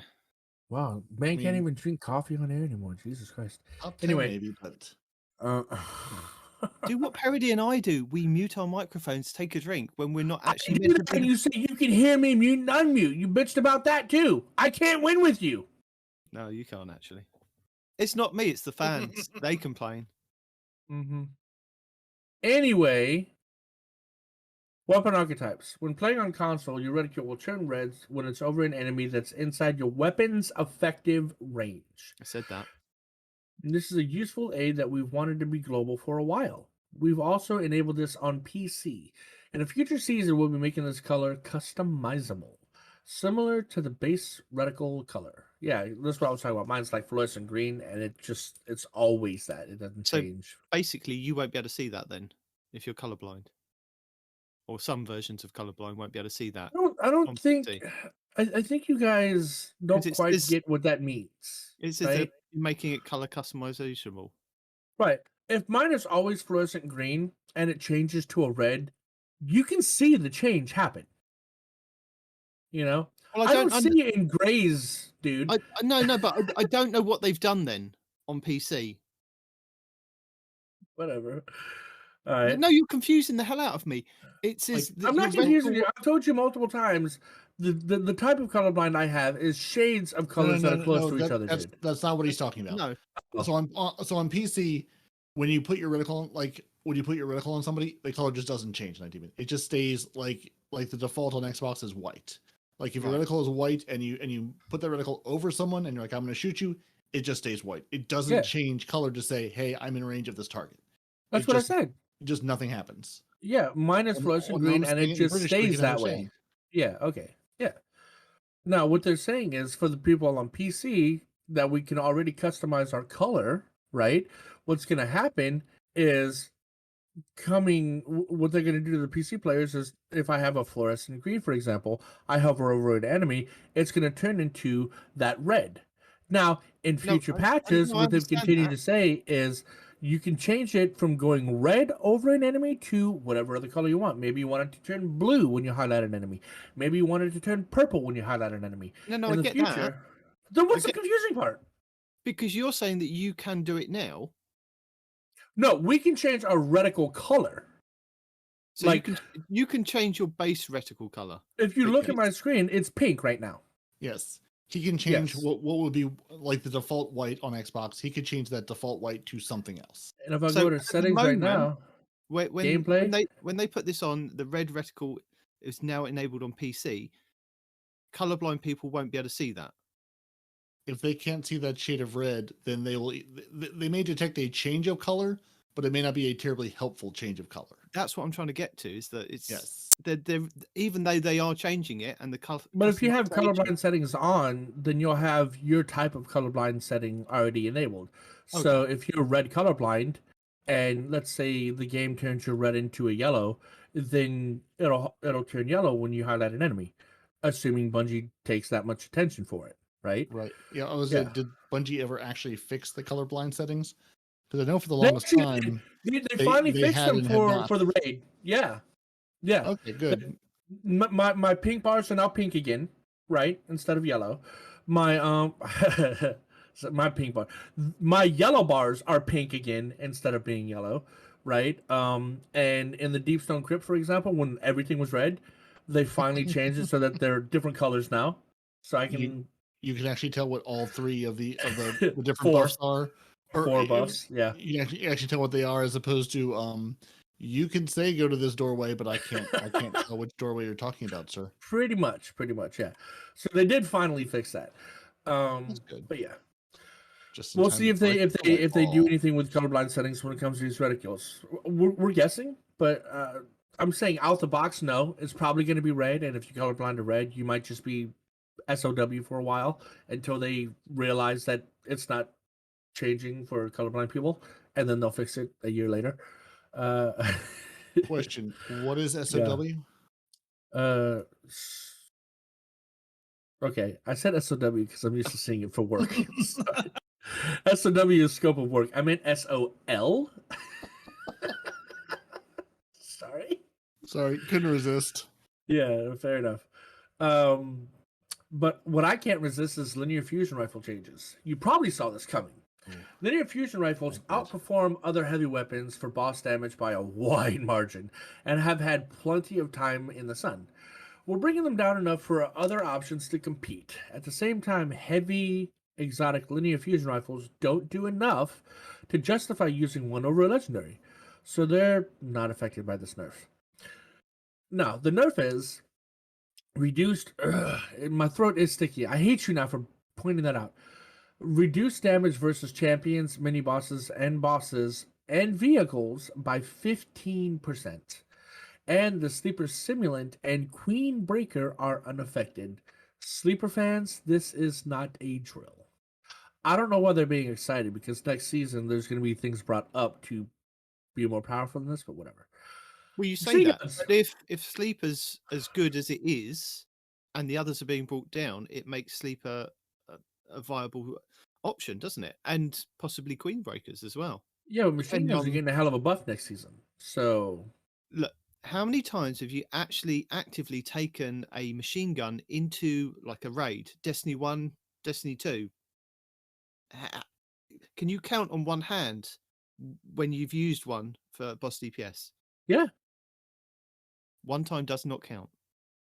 No. Okay, so One time even it's on even hand. this season, even this season, the Void submachine gun with target lock and 4 times the charm was doing nutty damage, and still is, right? Because I was doing a dungeon yesterday with Micah, and they were talking about using rockets, right? And I was using my submachine gun, the Void one that I'm Okay, talking I about, should have re- and I I should was have only like phrased that. 100,000 behind them. I So yeah, should have it's still rephrased very that. valuable. I should have definitely rephrased that. Count on the hands that you've actually taken in as a proper DPS weapon rather than just for funsies. No, it's not funsies. It's proper. This funsies. season, even No, when it was funsies. broken, it was more than proper. It was meta, you know? Funsies. No. Damage wise, there was nothing even close this season to that Void submachine gun. Machine gun, not submachine gun, because Void submachine gun is not going to do the same amount of damage. Yeah, the Void light machine gun, right? And even then, there have been some raids where Thunderlord was king, right? Back in D1, and even in D2, early D2, we had a meta where we were using heavy machine guns or light machine guns. Remember the Xenophage, for example? That was boss DPS for a couple of seasons. Doesn't count. It's a machine gun. There, proving your point. Anyway, wait, hold on. Okay, it's machine guns. Machine guns have been buffed a few times over the past year or so, but only in PvE. We've opted to increase their base damage a little bit, which makes them more forgiving to use in PvP. The buff also applies across the board in PvE as well. PvP damage is typically the base, and PvE has multipliers on top of that. We're also substantially increasing machine gun reserves, nice, giving them higher uptime, particularly useful in hard content. So, hint, hint, wink, wink, nudge, nudge. Now, what are they doing? They're increasing the damage by approximately 10% with the following effects on time to kill against Guardians with Tier 6 resilience. High impact frames, TTK reduced from 0.67 to 0.5 seconds. Rapid fire frame goes from 0.5 to 0.47 seconds. Adaptive frames unchanged at 0.53. They have an increased reserve ammo by 50%. Wow. At 0 inventory stat and 20% at 100 inventory stat. That means something to somebody, but not me. It tells Sorry. you underneath. Okay. Note inventory stat is a 0 to 100 value behind the scenes. This is presented as the actual number of rounds in the game, but you can still take this to mean that low reserve machine guns get a big boost while large reserve machine guns get a smaller boost. So basically, slower firing machine guns get more rounds than high rapid fire ones, is what that tells me. Heavy grenade launchers. Oh my god, this is why I'm excited. Heavy grenade launchers haven't been touched in a while and are substantially below some other heavy options for damage. On top of that, Grenade launcher projectiles have travel time, ballistic arcs, and relatively small blast radiuses, so it can be hard to consistently land shots on a moving target, and that may hit fewer and they may hit fewer targets with the explosion than you'd expect. With this change, heavy grenade launchers should be significantly more useful in PvE and easier to use in both PvE and PvP. These changes are increased damage versus champions, mini bosses, and vehicles by 20%. That is big. And miners by 40%. So red bars that already get obliterated, they're going to get obliterated even better. Improved projectile collision, making it slightly easier to land hits. Increased blast radius by a meter. And Parasite is unaffected as it already does bonkers damage. What they didn't tell us, guys, is they did not exclude Yes. one particular grenade launcher that we've loved for many, many seasons called the Anarchy. Now, if you guys don't know what that is, if you're a new Guardian, go to the kiosk and buy it. It is a grenade launcher sorry, what that kiosk is that? shoots And, the one in the and town. how many raids am I going to need to do to buy this grenade launcher as a new Guardian? We've seen That's a good Florida question. plan. That's a good question. I don't know.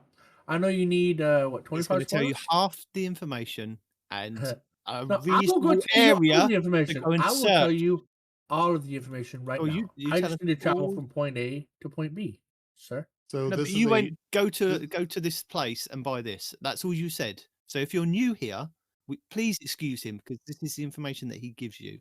We'll he's get it also out of new him in here. a second. Hang on. Well, I do this because I'm trying to move forward. But if they want me to actually spell the whole thing out for you, I can't. You have So to. there's a kiosk in all- the tower. You have your inventory kiosks, right? And in the middle of that is the exotic kiosk / legendaries you can't get anymore, right? The monuments to lost light. That one. In between the two vaults. That's what I just said. Yeah, yeah, okay. Next, where you do your inventory stuff. Okay. So, okay, you go there. I'm gonna show you right now. If you're watching, if you're not watching, as soon as you spawn into the tower, basically on the right hand side, kind of in the middle, you have your inventory management vault units, and you have this big statue with guardians. Right, you got 3 guardians. 2 of It's them are holding between- snipers. Whatever. between It's called the Shaxter- Exotic Archive Monument of Lost Lights. Right. It's the one between Shax, your crucible vendor, and the gunsmith, your gunsmith. Now, what season is Anarchy in? And can we even buy it? And did I lie to you? Yep, there it is. Okay. So under the Forsaken Exotics, it's called Anarchy. You're going to need 1 exotic cipher, which you should have because Zerg gives you one. You're going to need 150,000 glimmer and 240 spoils of conquest. Now, an entire raid will give you about 25. So you can do the math on that. However many raids you need to do. It looks like 10-ish. So just knock out 10 raids and you can buy this weapon. All you gotta do. That's It's it. like New Well, Guardian. you should be doing raids anyway. So, you know. knock out these 10 raids and you're good. And You're then you all need set. 2 Ascendant shards, right? So there, and then you buy the Anarchy. Now, why is the Anarchy special? Why are we pointing this out? Because it's not a traditional grenade launcher. It doesn't fire an exploding projectile and then that's it. No, it fires what's basically a taser dart, you could call it, and then you can fire up to 5 of these, and these taser darts will chain to each other, and every half a second they will do tick damage. Now, this tick damage adds up over time and does lots and lots and lots of damage, or at least in the past it has. They've nerfed it since then, but apparently they're bringing it back. Oh, I'm sorry, it's 6. You can chain up to 6.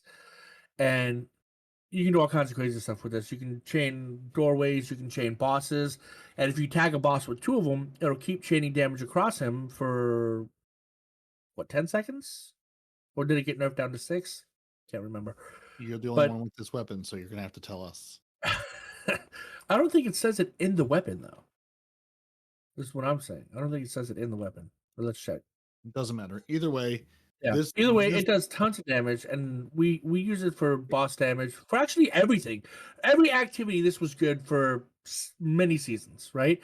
And then because it was so good, Bungie hit it with the hammer multiple times to bring it in line with everything else. With this buff, with this 20% damage buff, the Anarchy could very well be the DPS king it once used to be, and I'm very, very excited to see if that's the case. All right. Oh, one grenade launcher that I haven't heard that many people talk about as such is the Prospector.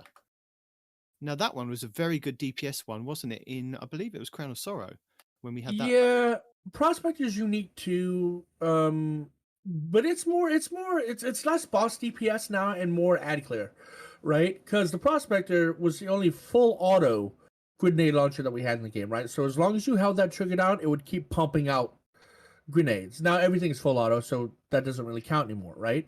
But what made the Prospector special is you could unload an entire clip of these grenades onto a boss while holding down the trigger, and they would not detonate. And when you let go, they would all detonate at once, right? So big chunks of damage at once. And it had like a large magazine. Wasn't it like 10 rounds in the magazine? It's like a large magazine. I don't know how many, but it was big. And it did solar damage. So now they've on the catalyst, not on the catalyst, on the gun itself, they've given it chain reaction. So if you don't know what chain reaction is, just you blow up one enemy, he detonates, and if it does enough damage to the guys around him, they also detonate, and if they do enough damage, they detonate. It's a chain reaction of explosions, right? So yeah, and it was very good for boss damage too, but compared to the Anarchy, it always came in underneath the Anarchy, right? Just because the Anarchy was especially good because you could hit the boss with 3 darts, swap to a different weapon, do damage with this weapon while the Anarchy is doing its damage, and then swap back to the Anarchy, tag him with 3 more darts, swap back to another weapon, do more damage. So it's not just the Anarchy's damage, it's the Anarchy plus other weapons doing damage to the boss that made it so ridiculously good, right? But what I'm saying is don't sleep on Prospector, maybe give it a whirl. Because like you Sure, said, no, absolutely. it does the fire damage when it hits them with the grenades, and then Right. if it does kill somebody or does damage, it then does the arc explosion. So you're getting like the 2 explosions on the enemy side. It does arc explosions? Yeah, it's an arc weapon. Oh. Okay. All right. Yeah.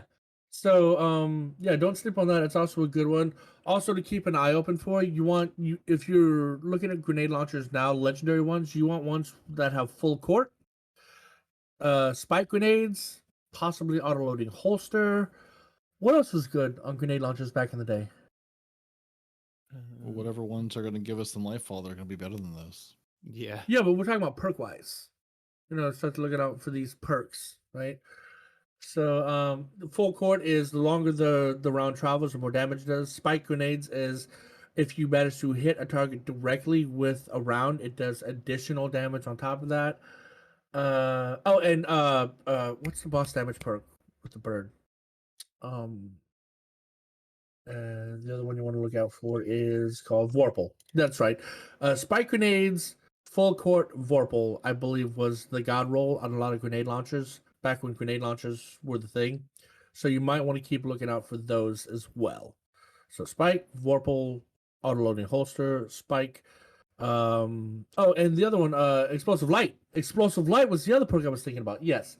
Explosive Light's also going to be very good. As you pick up Orbs of Light, it charges the rounds in your grenade launcher up to 6 so that when they come out, they do X number % more damage. I don't know if it's double or what, but they do even more damage than normal grenade launcher rounds. So that was the other one.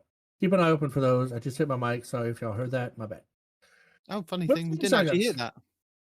that. Yeah, no.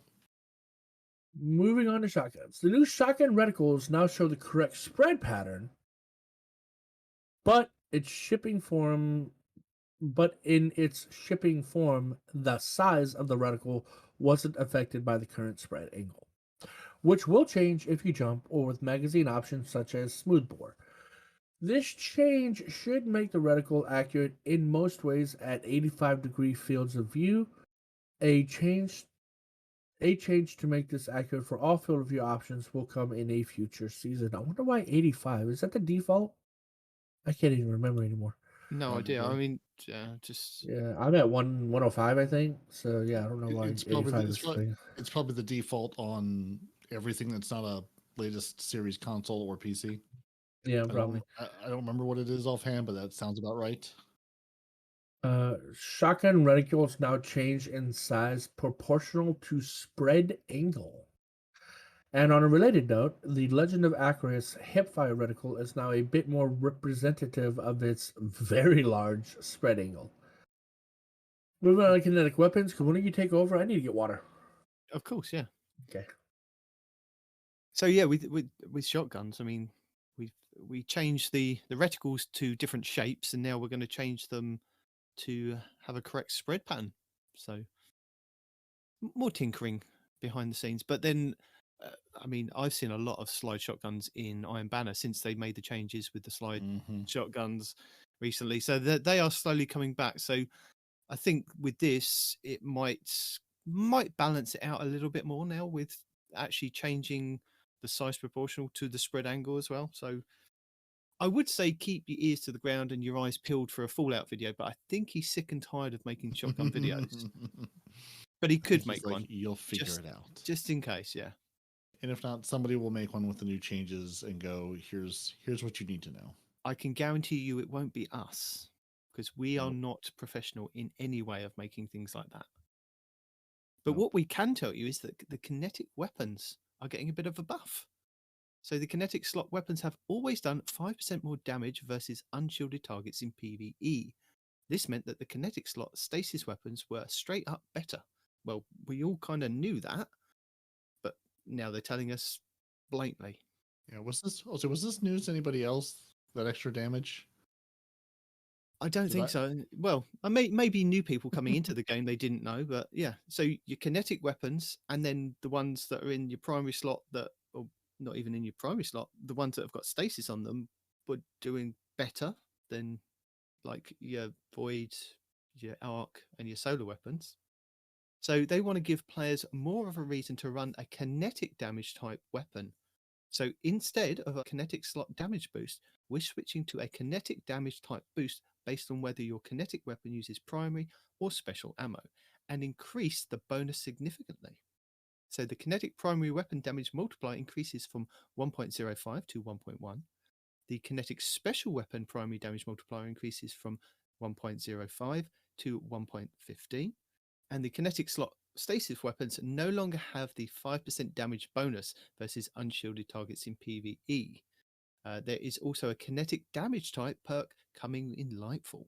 Now, I did hear a lot of people on, I think it was DCP and the Last Word podcast, kind of trying to wrap their head around what a kinetic damage type perk would do more than what it does now and what it could entail.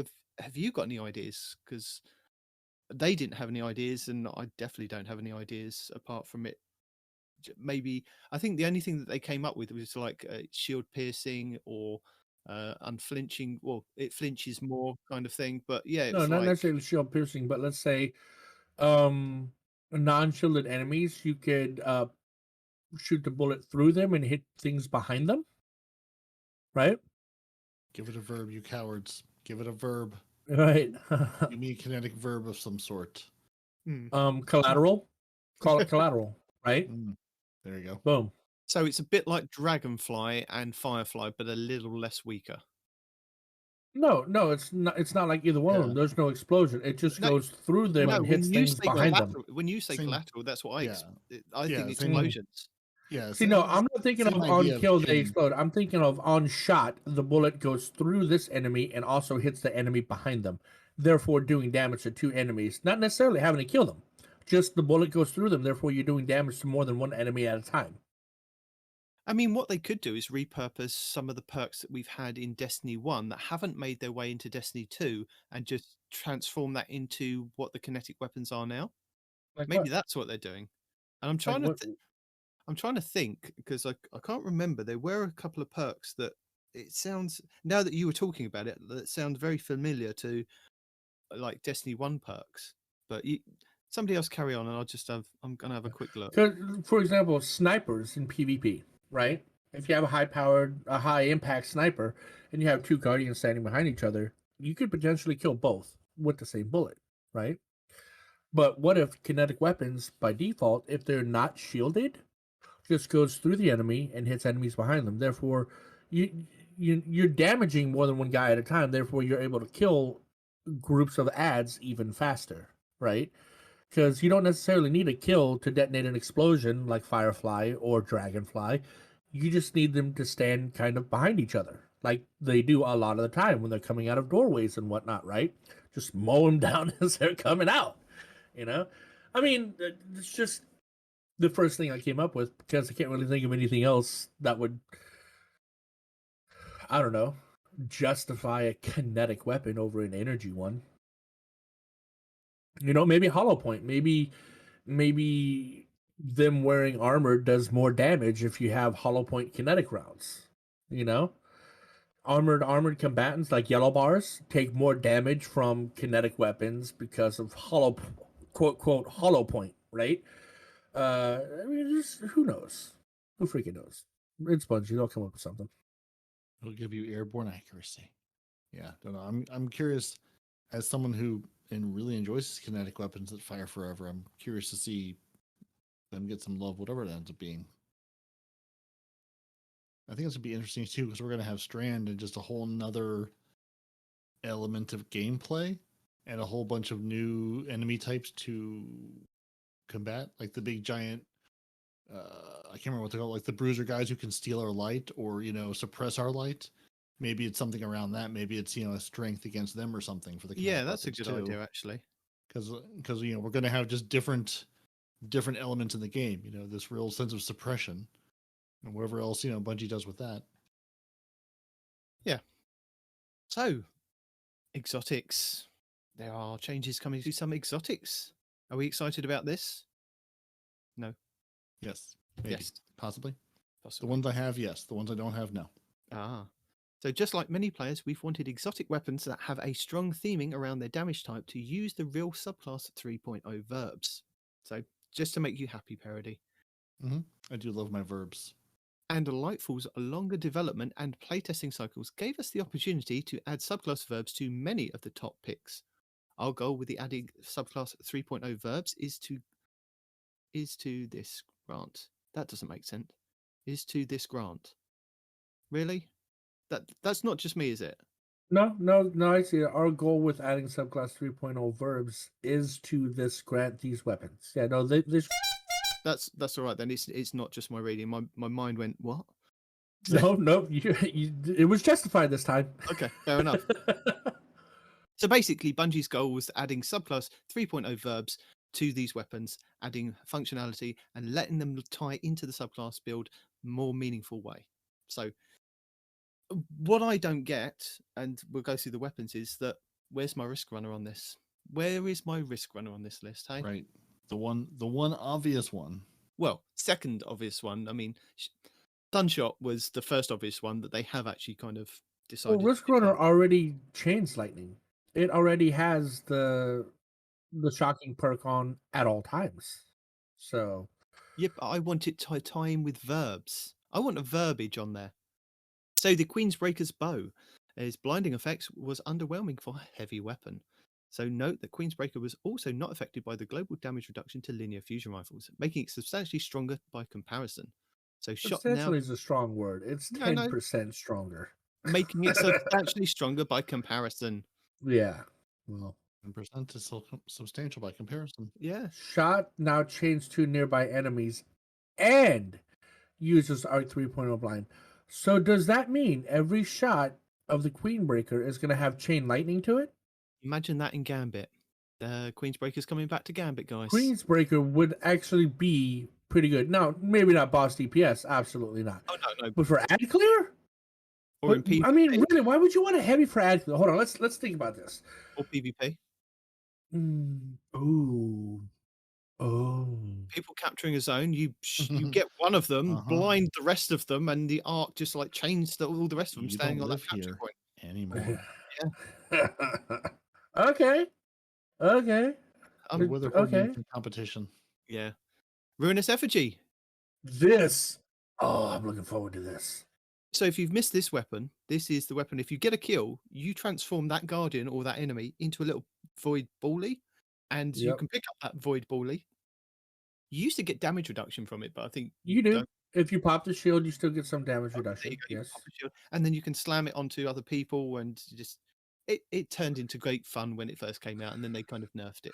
We've just confused a lot of people. So it turns them into a bally. While you have this ball, you can do one of three things. A, you can pop a shield around yourself, and while you're in the shield, you get a menial level of damage reduction. It's not what it used to be, but it's some. And everything within the sphere is taking void damage. That's the first thing you can do. Second thing you can do is you can just beat people with the ball, like you can whenever you're holding anything else, right? And the third thing you can do is you can slam the ball down for an AoE explosion. Okay?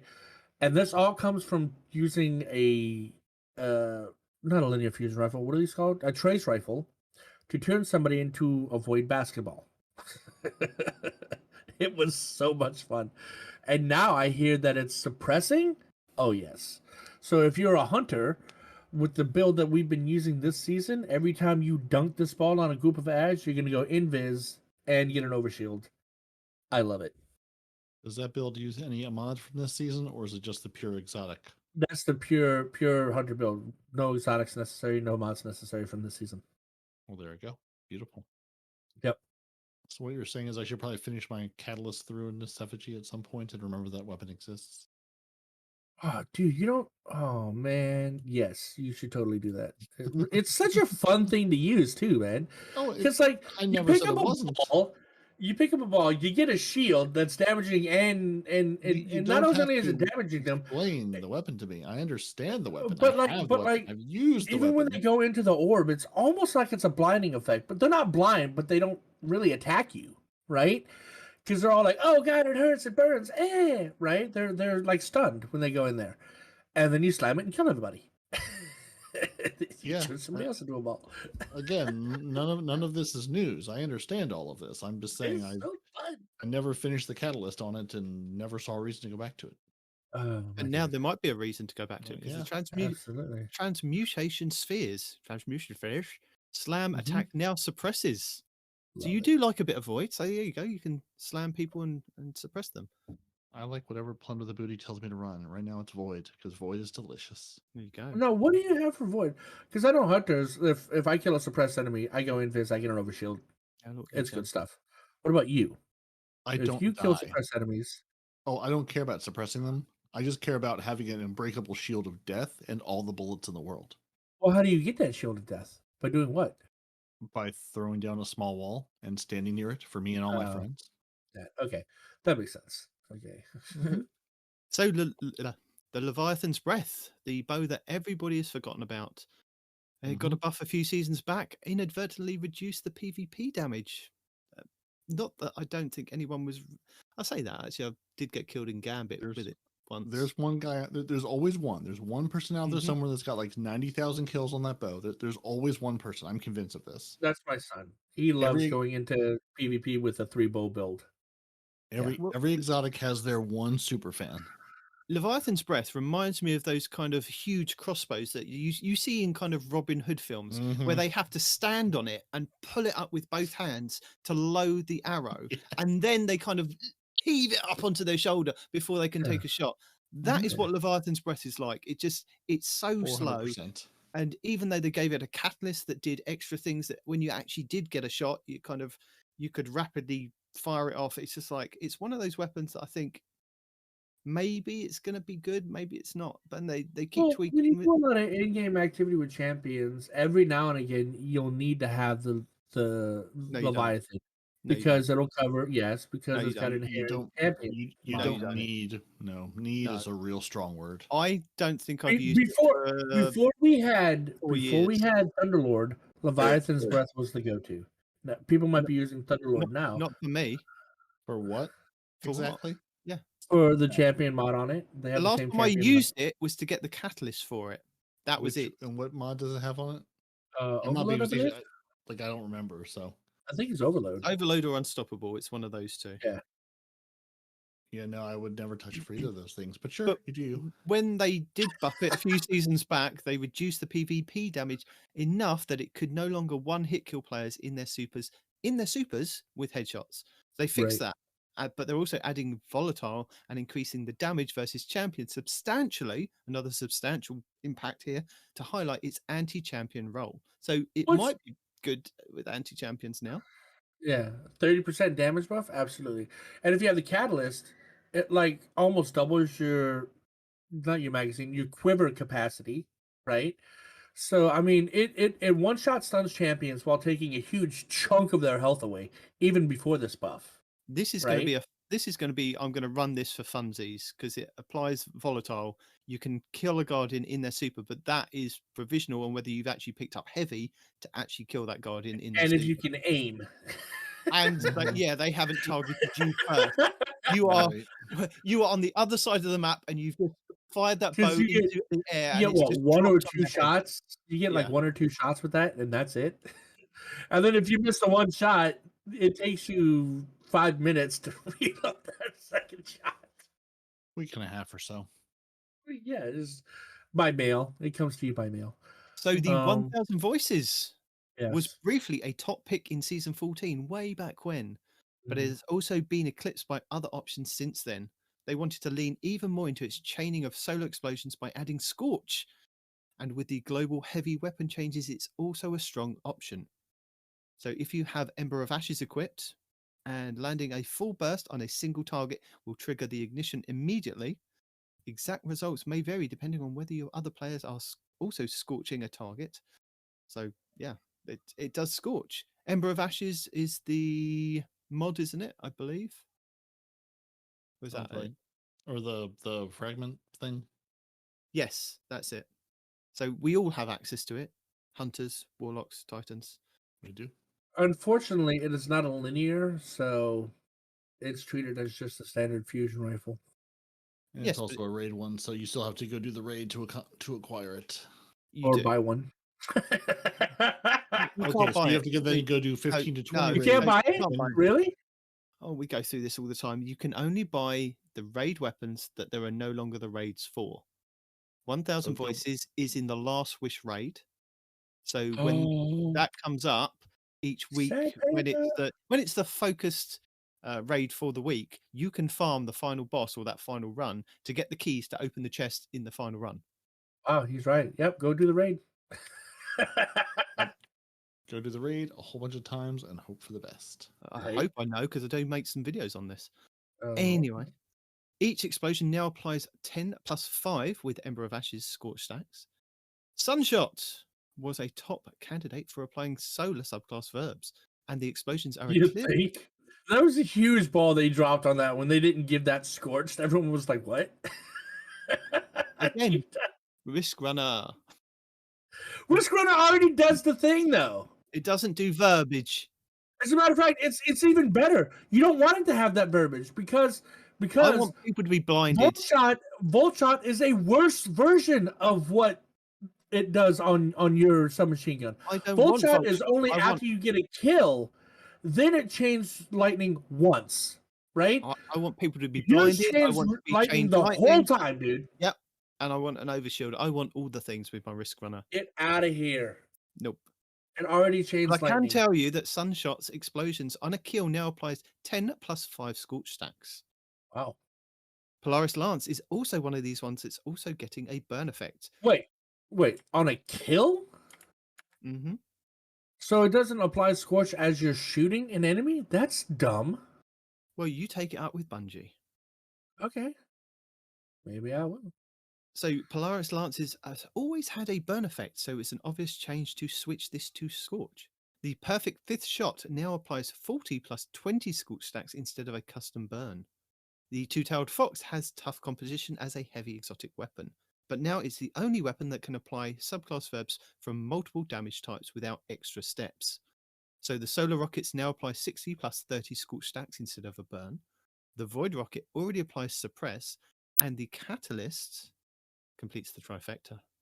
Yes. But we don't know if it's going to chain lightning or blind, so don't ask. You're going to be blinded, suppressed, and burning. Blinded You're not going by to the stand a chance. light. Yeah, I would guess chain lightning since you already have the blinding, but it's a surprise. We'll see. I take it back. Speaking- Nobody's going to be using Leviathan's Breath. We're all going to be using two-tailed foxes. No, sorry. That rocket launcher deserves some love. It doesn't have champion mods on it, dude. It wants to be good. It could next season. You don't know what's going to be. Hang on a next minute. season. You don't need champion mods if you've got the two-tailed fox and it's got the verbiage that then does the things that also affect the champions that are coming next season. Oh, true. I see. True. It's all a change. It's all changed, my friend. And speaking of trace rifles, Prometheus Lens has a utility with its Solar 3.0 rework, but we wanted to give it something more spectacular on kills. Ooh. Now, Prometheus Lens comes with incandescent on its catalyst. Let's go. Dread Overture, which is already good this season, is getting a buff. It's increasing the missile damage by 50%. That brings it up plenty. It just needed its blind updated to tie into Arc 3.0. So we've switched to Catalyst to use Arc Blind. Very nice. And the Grand Overture, that's the machine gun, the heavy machine gun, isn't it? That's the heavy machine gun that shoots little lightning balls, and then when you hit charge it 20 up. enemies with a lightning it. ball, you get 20 rockets in a magazine, and then you just fire all the rockets at once. Yeah. Yeah. Well, you don't have to, but people do. You do have to. Well, no, you can fire a couple at a time. It No, lets no, you. No, you have to. You have to just hold that button down and just fire it all off. Teraba does not need a buff. Teraba is a monster. No, wait, not Teraba.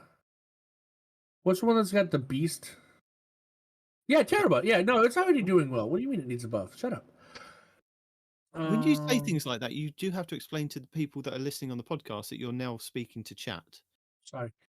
We're starting to experiment with hipfire weapon reticles, conveying And more move closer information. to the mic when you're speaking instead of just reading it out loud to yourself.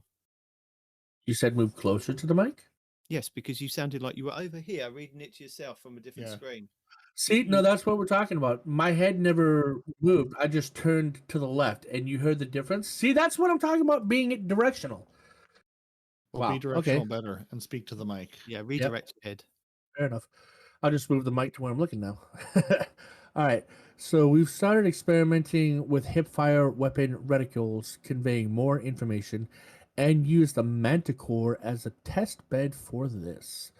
You can expect to see more weapon type or exotic weapon functionality showing up in hipfire reticules in Season 21 and beyond.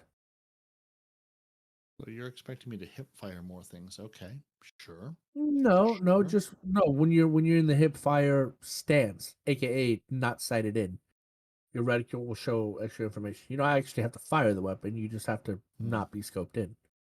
Seems like they want me to hip fire it. I mean, they might add a reticule element to the Manticore, showing current stacks of anti-grav repulsor.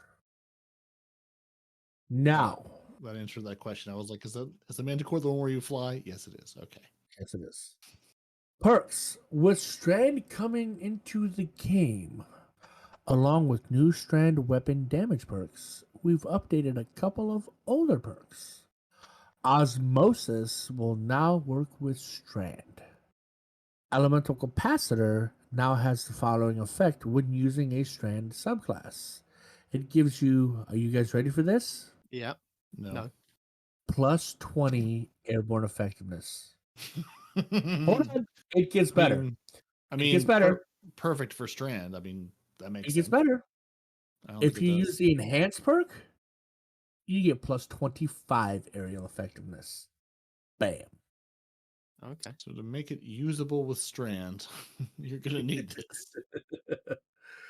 Rewind rounds. Obviously, the hardest thing that I can try to pronounce in this game will be appearing on more weapons in Lightfall, but was custom built to only work with Vault of Glass weapon sets. We've tweaked it to be a more general purpose perk. Rewind rounds is a perk that the more rounds you land on a target, refills your magazine automatically upon being emptied based on how many hits you've landed. The more hits you land, the more rounds you get automatically when you drain your magazine. Okay? Mm-hmm. I'm trying to explain that better, but I think that's as good as I can do. People get rounds. Got it. Yeah, because you don't have to reload; it'll just auto put these rounds in your magazine, and it feeds upon itself. So the more of these rounds you land on a target, the more you get back, etc.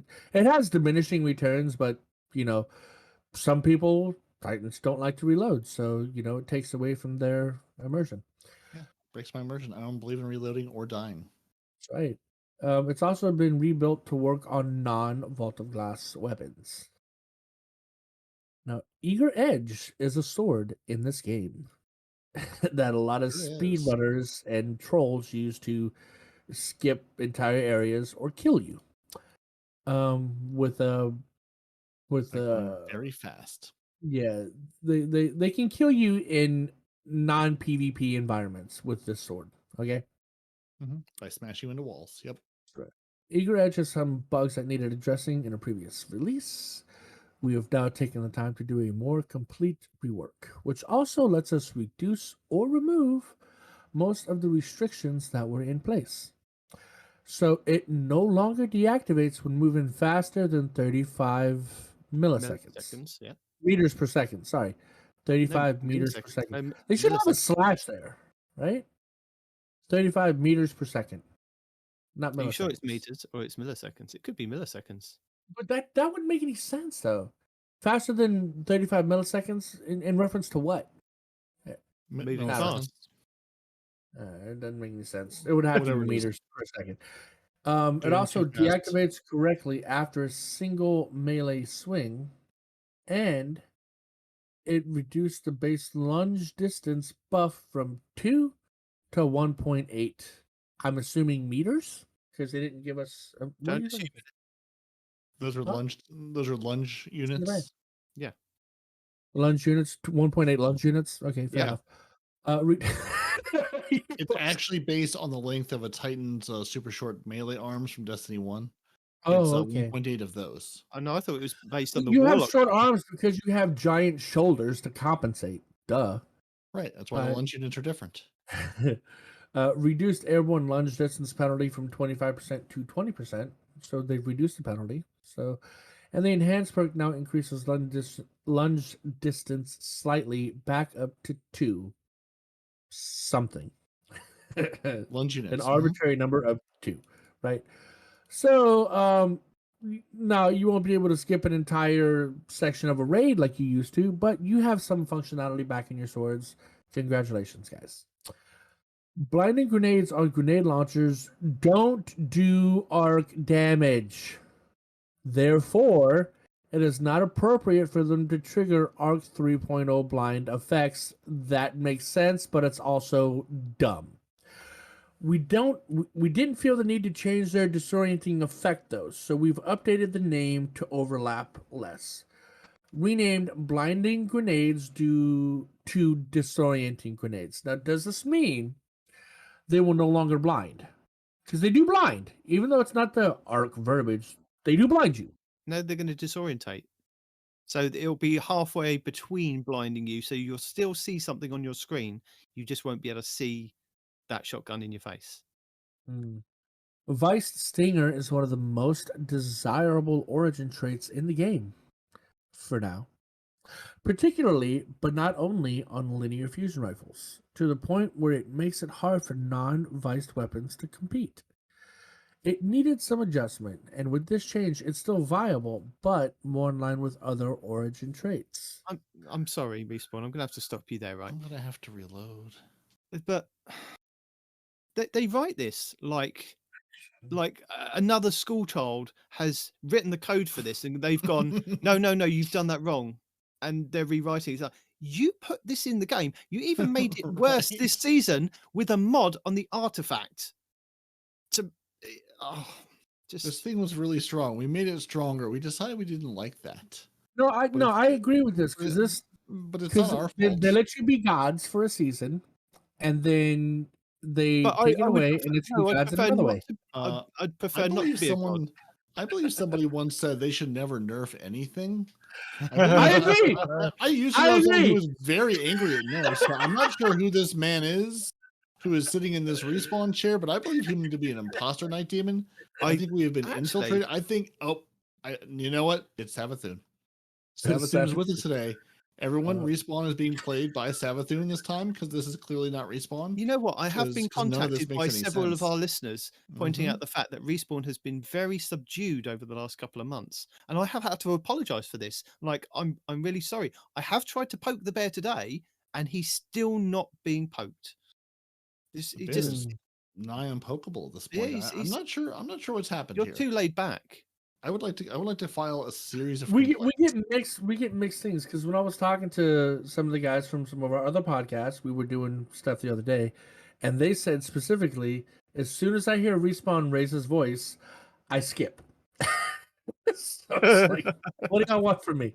Some people want a rant, and some people don't. At least it's not, as soon as I hear Respawn's voice, I skip. I mean, that's a little more drastic, but at least you get I the can raise always voice change part. his voice if you don't like it. If you contact me by Ooh. email, I'll send you your Yeah. own private version of him as a Ooh. chipmunk.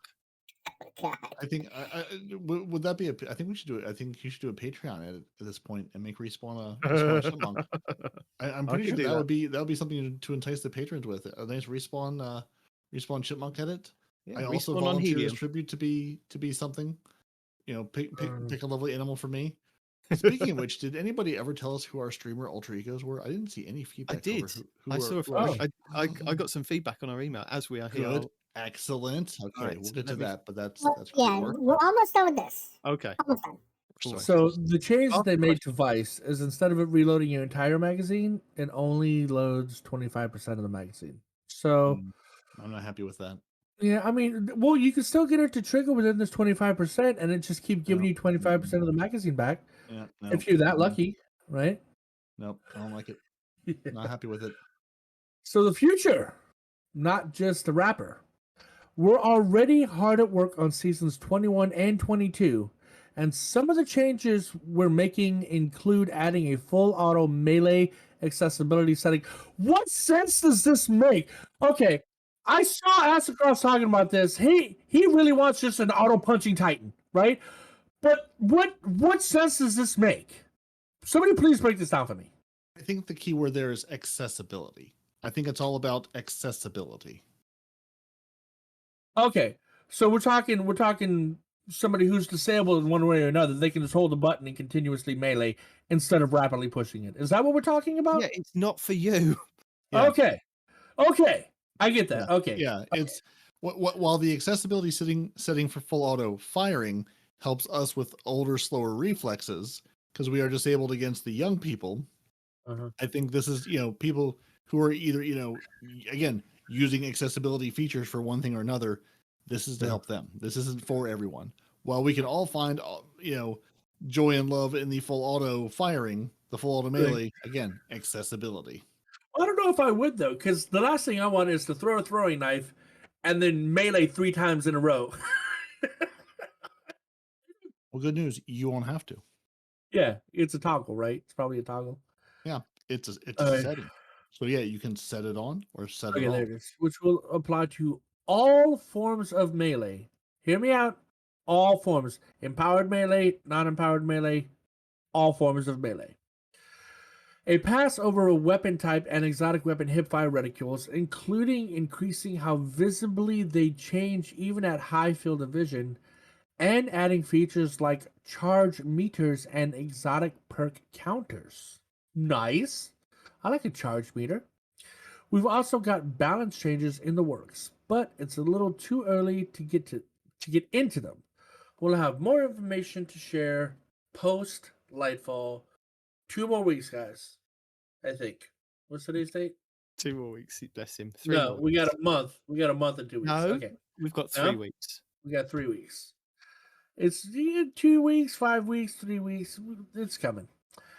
And that is it for the weapon tuning portion of the Twabby. That is. Lightfall, for those of you consulting your calendars, is at the end of February. While 28th, February is a the shorter very month, last day. yeah, while it's a shorter month, it's a couple of weeks away. So if you look at your calendar, it's the a little end week of here? February, that's when Lightfall comes out. It is not a leap year. Yep. So last day of February.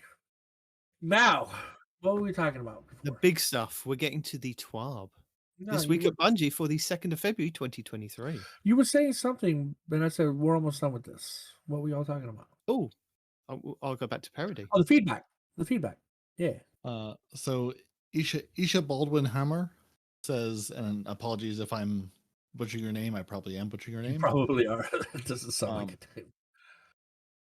His alter ego, as far as voices go, is Patton Oswalt. I He listen to the is- pod he every is week, who? and all I think of him is when I hear Respawn's voice. Okay. So Respawn you is are Patton Oswalt. you're Patton Oswalt. So Patton not just Let's see who not that is. not a Destiny streamer, but that's who your alter ego is. It's who you are as a person. But that's Patton it. It's stuck Oh, now. this guy. I'm not mad at that. I'm not mad at that. I like him. He's a good. I like him. He's Okay. mellowed. Fair I enough. don't like this Respawn. He's mellowed. Yeah, there's something Next wrong. thing you know, he's gonna read the TWAB, and I'm assuming Patton he's gonna throw me all off. Oswald is a funny guy. Okay. Yeah, I'm not saying he's not. Yeah. I'm just saying I'm not happy. I with don't it. mind. I don't mind being compared to a funny person. No, if they compared me to somebody who was not funny, then I'd be upset. Anyway, moving on. So What else? this week at Bungie, Bruno is here to tell us That's it? about. Just the one? Yeah, that's it. They only care about you. But Bruno Oh. is here to tell us about stuff in the TWAB. So last week they announced the new Festival of the Lost Armor set for voting. Yeah. You could Uh, call it that. Deep Sight weapons obtained at the helm now have a daily rotation, which we have gone over and caused ourselves to have migraines over already. We've already gone over the Iron Banner reputation gains have increased, and we're happy about that, but we're unhappy that we've missed out on previous season stuff. So, yeah. Some of Bungie store rewards will expire at the end of the season, so go get them if you want them. They're there. And if you've got a cashola, you can pay for them.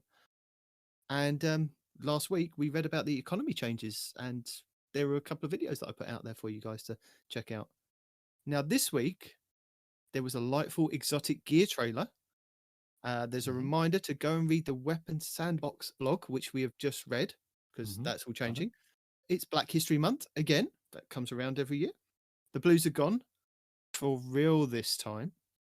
There is going to be some voting on the next Trials maps. And there's some information, a tiny little bitty bit about Lightfall pre-launch download times and times that you're not going to be able to play Destiny before Lightfall that we can kind of go over. So if you've missed it, I'll try and put the Lightfall trailer in here so you can watch the weapons and gear trailer as we kind of talk about it. But I think the hot topic from everybody's lips is this huge exotic glaive that is a stasis glaive that people are not happy about. I think Twitter was just on fire. I was talking to Noble this week and he was saying, have you seen Twitter? And I was like, no, haven't been near it. Oh, yeah. It's, yeah, people are not happy. I was actually really happy. I was already putting builds together because I've been waiting for a primary glaive because there's so many energy weapons that would pair really well with a primary glaive, right? Poor sweet man. And then they're like, "Oh, it's a heavy." I'm like, "No!" Yeah. Oh. But when you Sorry. see this weapon, does it not remind you of like one of those Kingdom Heart keys? Oh, It it is reminds me of a absolutely, trident. it is absolutely a keyblade. Yeah. Really? You That get the Keyblade vibe. That is the key to the city of Neomuna. That's what we need to open the door to get inside. Possibly a bit like the what was the grenade launcher that shot stasis that we had to use for part of the quest? Salvager Salvo, or No, or is that the other one? was something else. I know which one you mean, but I don't have it in my Salvage inventory. Salvo is a wave-frame grenade launcher. No, it's an arc. It was the first one we had that had Explosive? chain lightning and arc. Yes. No, but we're talking about the Salvage Salvo. stasis one. What's the Yeah, stasis I one know. called? You You know. We know what it looks like. We know what it does, but we don't know the name of it. I'll just look at it in game. I'll get it. You right do here. that. A name. I've Collection deleted name, it, that's so for mine's sure. gone. No, I mean it's gone too. I'm looking at collections. Yeah. Salvation's Grip. Close. There you go. Salvation's Grip. I knew Yep. Sal was involved in some way. Yep. Charging this weapon increases freeze radius and amount of stasis crystals created. And that's all it does. That's all it does. Is it makes stasis crystals. It doesn't do any damage. It creates stasis crystals on a wall for you to jump over Yeah. things in PvE and PvP, and that's all it kind of did. And it makes Like- stasis crystals so that you can shoot those crystals with a different weapon and Yeah. cause damage Or slide into them, depending. or slide into them. But anyway, we're not talking shatter about dive that it. one. We're talking about the mega key of frozenness that we are getting, Yeah. which is called the Winter Bite. It's the heavy slot exotic stasis glaive that fires a large ball of energy that locks onto nearby targets and freezes them. Okay. But I have heard a lot of people talk about the deterministic chaos, which is the machine gun. So while That's holding how I play down the the game. trigger, every fourth bullet of this void machine gun becomes a heavy projectile that weakens targets on impact. Every fourth heavy projectile makes the target volatile on impact. See, a lot of people were talking about that. But what I'm liking the look of, and I'm not sure how it's going to work, because I'm into my kind of sidearms at the moment. I'm quite looking forward to the final warning, which is That holding does down- look good. Yo, did you see how much curve those bullets had? What? Get down, just calm yourself. Holding down the trigger of this kinetic slot strand sidearm to mark targets within range and a load of burst bullets. When hip firing, the projectiles track aggressively towards marked targets. And they do mean aggressive. Like some of these were damn near going 90 degrees. I was like, what? No, it can't be that strong in PvP.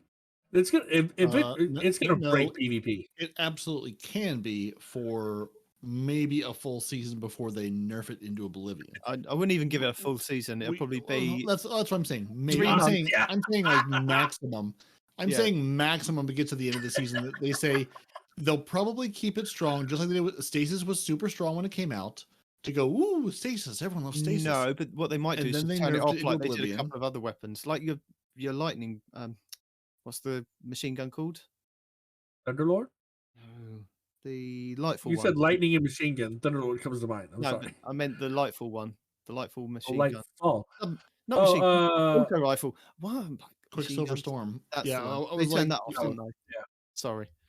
yeah, but no. I mean, but I'm curious if it's going to be again because I mean, Strand is the big new thing. Are they going to keep the Strand thing strong for a season, and just go listen? Strand things are strong, or are they going to try to balance it out immediately? Because, I mean, let's be honest. When Lightfall drops, we are the public beta for Strand. Yeah. You know, It they needs to tested stay Strand. strong.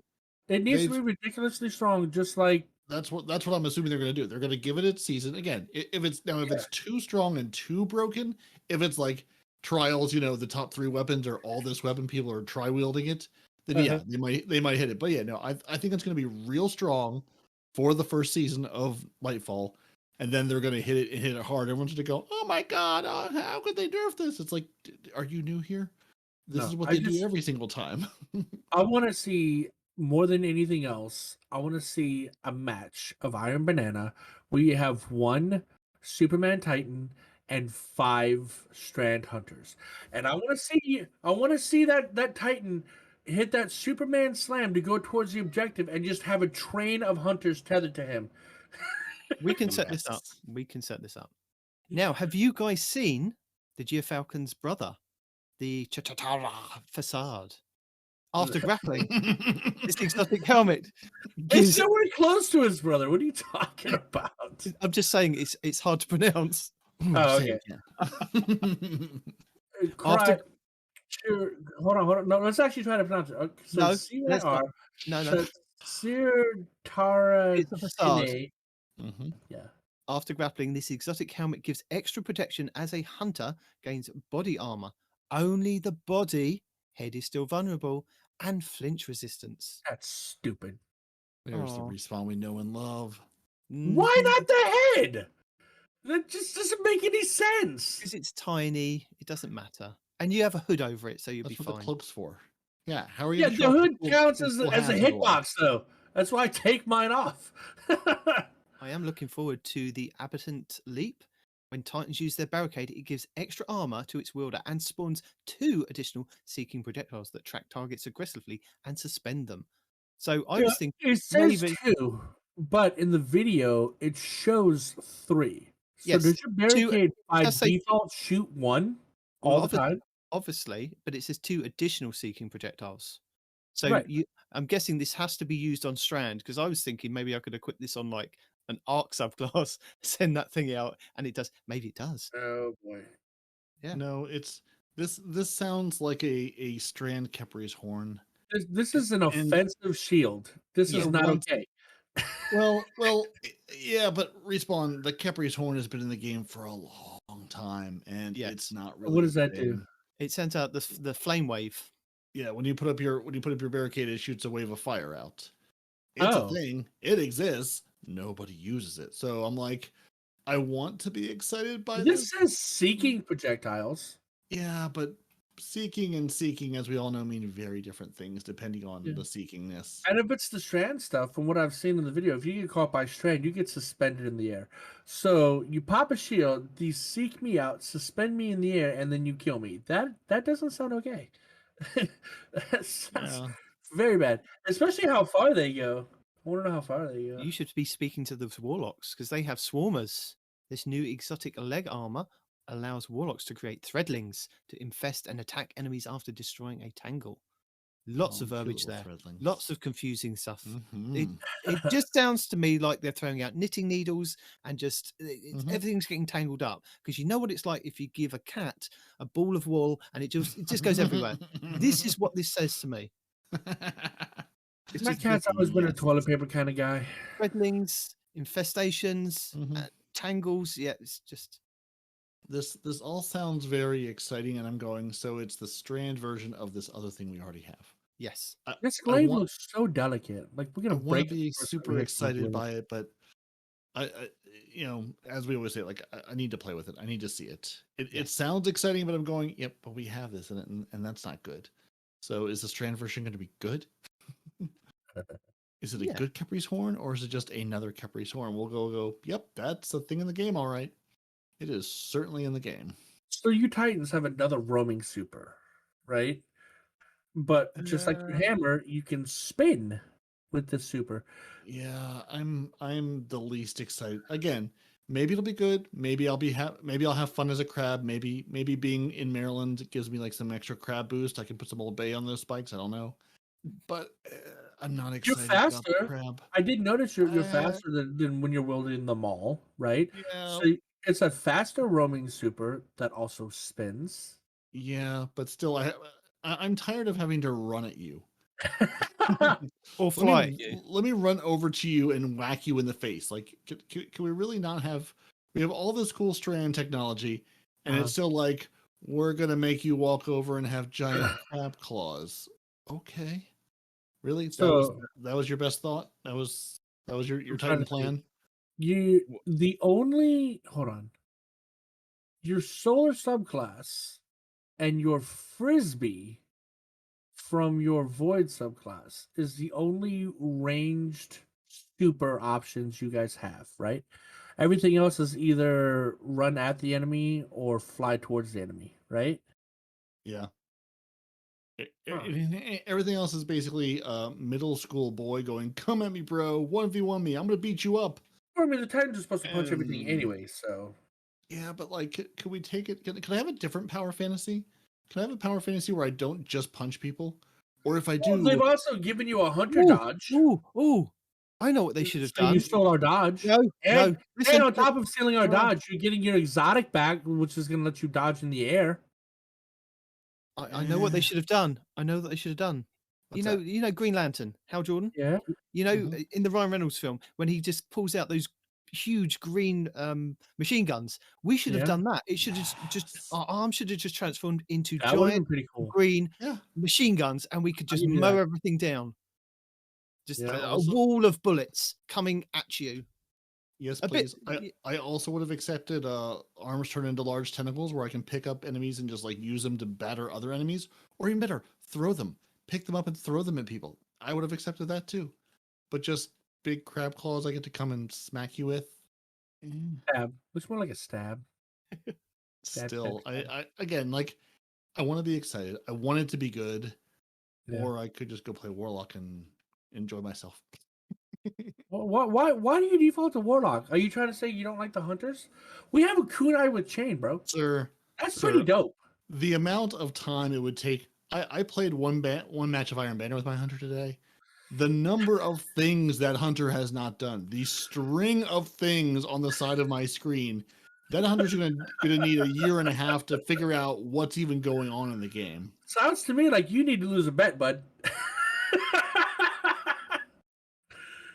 Listen, Yep. my hunter's sitting at 1440 something now, so he's above 1350.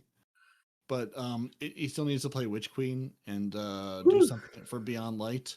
So yeah, no, I'm sorry, no. Like give me all of Stasis and maybe we'll talk about it. But like, no. Mm-mm.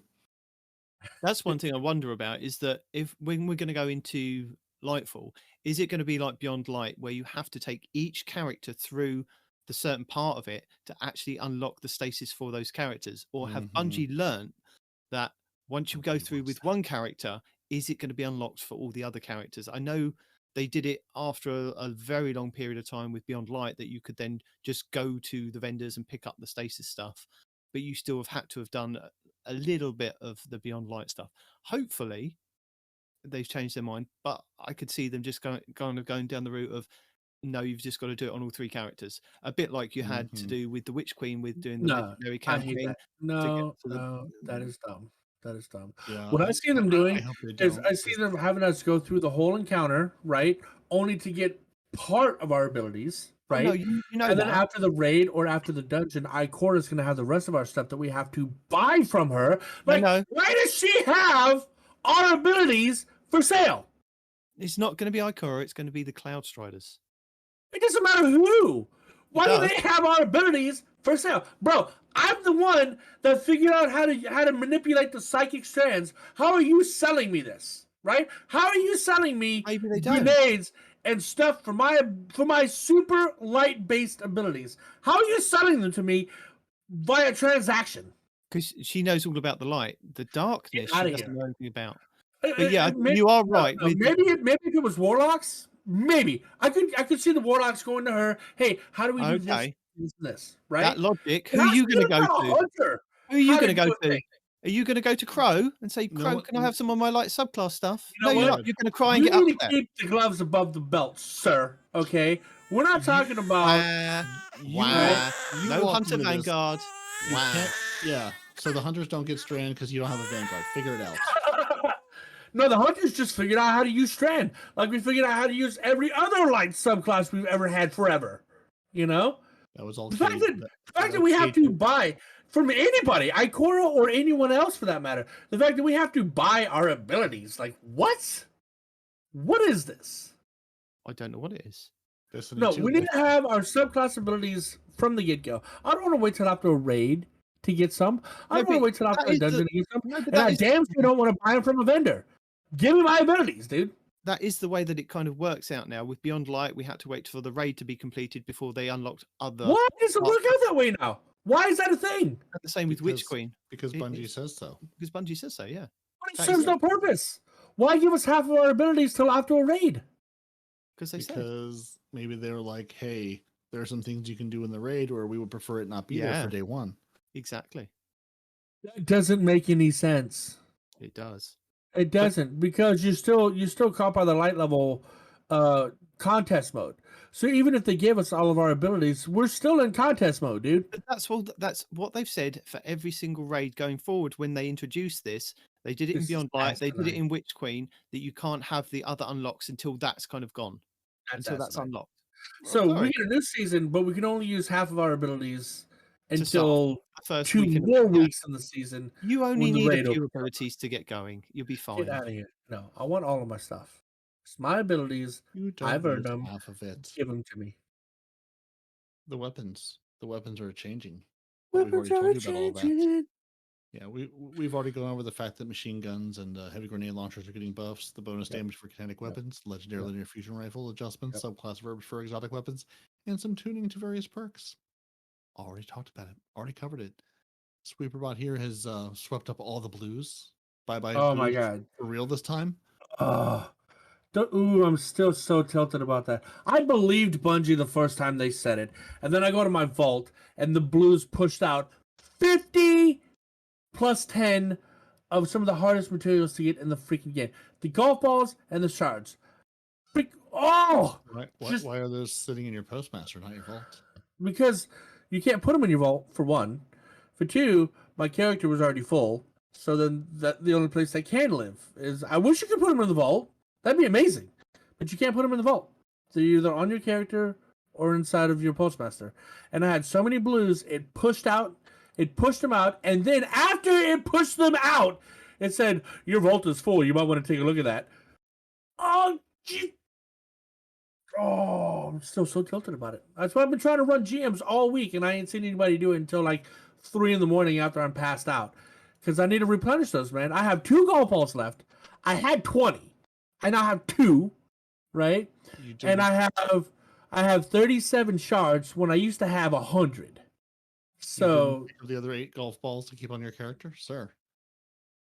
Luckily, the only saving grace is I did have to use some golf balls on exotics to make room for more golf balls, right?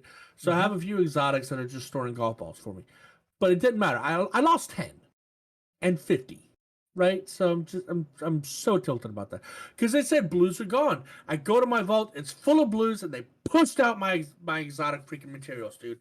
So mad about that still. But anyway, not vault, but yes. Yeah, you keep saying vault, so I just want to clarify for people to know the blues are not going to your vault. Yeah, they're going to my postmaster. Because in 6307, they're gone now. Bungie said, hey, we fixed it, except for a couple of places, and a couple of places turns out to be a lot of them.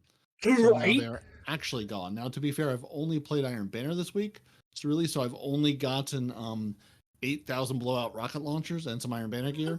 So I haven't run strikes to get 79,000 blues to drop. So I'm assuming they're gone, but I haven't actually played anything to verify this. Is there even a good role for that rocket launcher? Is there a role that makes that rocket launcher actually good? I will tell you what, Dim has given a thumbs up to a number of them, and I have deleted all of them because I just do not care. I'm like, listen, I have a hothead with Clown cartridge. That is my arc do you really? Launcher choice, man, and I no longer care about the rest of these. So there may be a good one. There may be a video out there that Night Demon told us about that says, hey, here's a good one. Don't care. Do not care about any of them. They all show up. They all get deleted. And we never think about them ever again. So is it going to be maintenance downtime for Lightfall parody? There is. There's going to be some downtime maintenance for Lightfall. So before Lightfall drops, Destiny 2 will be brought offline for about 24 hours, starting at 9 a.m. Pacific on February the 27th, 2023.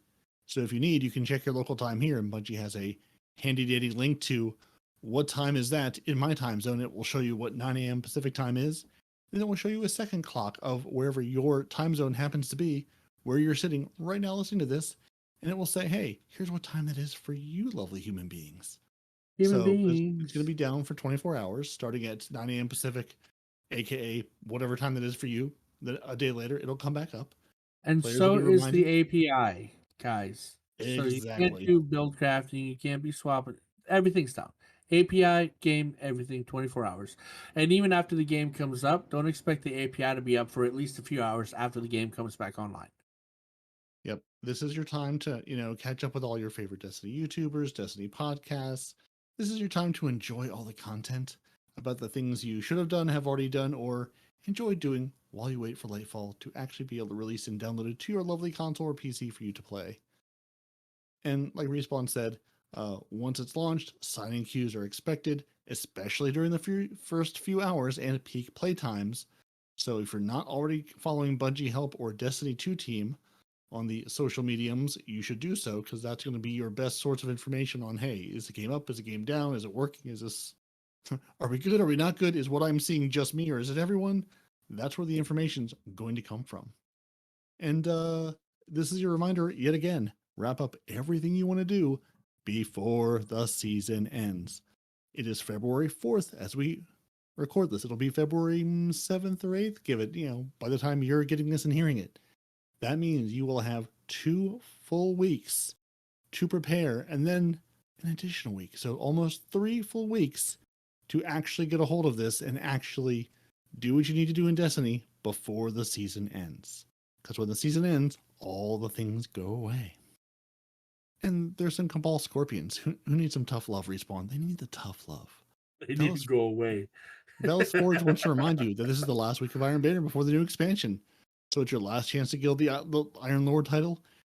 They've increased their reputation gains all across the board. If you're hearing this and you're not listening to this live in the Twitch right now, you've probably already missed your chance. You probably don't know that the Iron Companion sets aren't going anywhere.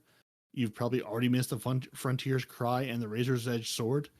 But you're not going to have missed the Bite of the Fox Sniper Rifle and the Jorm's Claw Pulse Rifle. Both will have new Iron Banner perks and a new Iron Banner Origin. I'm sorry, the Iron Banner Origin trait and new perks coming next season in Iron Banner. And we will have 3 Iron Banner events next season in Season 20. We only had 2 this season. We're going to have 3. They're not going to tell us when they are, but, coming soon. At a later date, they'll tell us exactly what the game mode or modes are going to be and the exact dates of when you can expect them. It's Black History Month. Bungie celebrating Black History Month. It's back. There's things. They're doing something with Yale, and they're sponsoring game devs of Color Expo. All good times. If you want to support things, you can buy the Be Heard pin. It's the same pin they've sold the last couple of years. At the Bungie store, the EU store, all profits go to the Southern Poverty Law Center. The Southern Poverty Law Front, which I assume is related to the Law Center. Who knows? Maybe it's a front. The polls are open. Respawn, are you excited? Sane 14 has opened the polls? Nope. If you've opted into the Bungie marketing emails, The Fortress, Twilight Gap, and Radiant Cliffs are your 3 maps to choose from. These 3 classic maps for trials. So you can vote for a map for trials, or you cannot. It's really up to you. You can also vote for spiders, which you should have already done, probably twice. Now, Respawn, who are you going to call? I'm not voting for either one of them. Destiny player support, of course. There's an important update. Beginning January 31st, which has already happened, we got our update to remove all the rest of the blues, which will stop pushing Respawn things out of the Postmaster. But this is the reminder that they want to give us Iron Banner. You're soaking it. This is the last week of Iron Banner this season. You're in it right now. If you miss it, that's it. Just February 27th is your Destiny downtime. So again, don't wait till the 28th, because that's when the season begins. Don't think, I've got the 28th. It'll be good times. I'm going to take that Tuesday off work. I'm going to prepare. Nope. You have until Monday the 27th to finish everything you want to do in this game before the game goes offline and Lightfall is upon us. And something else, I'm a little disappointed. I'm a little hurt, Amanda. You've been sitting there holding my Prime Gaming rewards all this time, and now apparently my unclaimed 2022 Prime Gaming rewards are going to expire. They're just going to expire. You're not going to hold them for me forever. And now, so if you, like me, have been hoarding Amazon Prime Gaming rewards and claiming them, in Prime, but not actually claiming them in Destiny, you'll need to do that before Lightfall drops, or they're going to go away. Now, it does say the 2022 ones, so I don't know if the Prime Gaming rewards I have in there are older than that. But I would say anything Amanda's holding on to, you'll probably want to. I would assume if it's older than that, you actually care more about likely to go away. But yeah, they may be gone already. I have no idea how long she's been holding stuff for. It's a mystery. it's not your fault, bro. She absolutely is. That's if you're gonna give me a duplicate exotic weapon, I am absolutely gonna have her dutifully hold it. I've picked up the ships and the sparrows and deleted them for materials and stuff, but the exotic weapons, I'm just slowly letting her level those up for me. They're just slowly increasing level season over season. That's her job. I mean, what else is Amanda Holiday to do? I mean, she's fixing ships, she's fixing sparrows, she's designing other guns. When was the last time you went to her for anything? When was the last time you're like, Amanda, my ship's in bad shape, I need you to fix it up for me? Listen, she is there to hold my weapons for me. And oh wow, there's a lot of stuff. Hey, I've got there's like a dozen weapons sitting there. Okay, so I will be visiting Amanda Holiday to sort out my fancy collection of exotics that are sitting here before they expire the 28th of February 2023 and Lightfall drops. So yeah, right. Don't be like me and leave them there and forget them. Also, if you're hearing this, or if you remember Iron Banner exists, and even if you didn't play this week, but you played the last Iron Banner week, you should probably go collect your engrams, because Night Demon would unfortunately be the one to actually know whether they'll be around or not. I'm assuming they're going to go away by the end of the season, Night Demon may be screaming at me from afar, going, no, you fool, or he may edit this out and go, that's not what's going to happen, they'll be there, you're fine. But if you're trying to get the Iron Banner gear, particularly the Frontier's Cry, Hand Cannon, and the Sword, pick those up. Use your engrams to pick those up because they are going away and leaving the game. And we have some known issues. This has just been long and rambly, but Respawn, we made it. Mark it. February 4th, 12:11 p.m. Redacted. We made it this far without seeing the word redacted. We made it up until this moment. But the redacted quest cannot be picked up if a player's bounty inventory is full. Players will need to make room in order to pick up the redacted quest. So no bounty hoarding?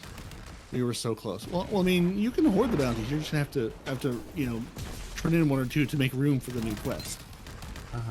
Some Season of the Seraph armor may display the message, unlock this item in collections to purchase when viewing the seasonal vendor screen. If you see this message, you may still need to earn the armor elsewhere before purchasing the additional one from the vendor. Gotta have a drop before you can buy more of them. Pull the slot machine, hope RNG loves you. The Take a Seat emote displays a dark outline on players when activated. The Forged in Grace emblem does not display its name when hovered over in player inventories. At the end of the Operation Sankus mission, the game does not indicate that Rasputin is the one speaking. It's a mystery. Some robot speaking to you. You'll never know. Yeah, it's some other Russian robot. Yeah, one of many. On the Europa map for Heist Battlegrounds, the Cryptolith towers may appear to reactivate after they are deactivated. This is a visual issue and does not affect gameplay. And on the Mars map for the Heist Battlegrounds, when a player's ghost is hacking, viewing the director will incorrectly show two objectives in the map. So, yeah, those are the issues they're telling you about. There's going to be more known issues as we get closer to Lightfall. Oh boy, will there ever. And then with that, we have some lovely videos, we have some lovely artwork. Good times, Warlocks hanging out. More Warlocks, really, it's all about Warlocks this week in artwork. But there are only That's a a few hunter in TWABs there. left. Keep going down. That's a hunter. Oh, there we go. Yeah. There's only a few TWABs left before Lightfall drops, so don't worry, because it's certainly coming. Keep an eye on Bungie.net and the official social mediums to get all the new updates. And remember, Destiny 2 team. Follow those accounts on Reddit, Twitter, and Bungie.net. I don't know where that Bungie.net account is posting, but follow that one too. Because instead of following the individual community managers, they are tweeting and posting from those official accounts now. So if you're trying to figure out what's going on, follow those and follow Bungie Help on Twitter. Bungie Help, all one word. That'll tell you if your game is up, down, broken, and what errors are. So there's still time to do the things you're trying to do, and Bruno says hasta luego. And that is the end of our 12. There's a little bit in the end. A kitty! How does he? Oh. Yeah. Gotta click the magic link to get to the kitty cat. Well, so 5 minutes. we have a very short Respawn news report roundup. I think Najima may have bumped in. yeah, I have it right here. Boop.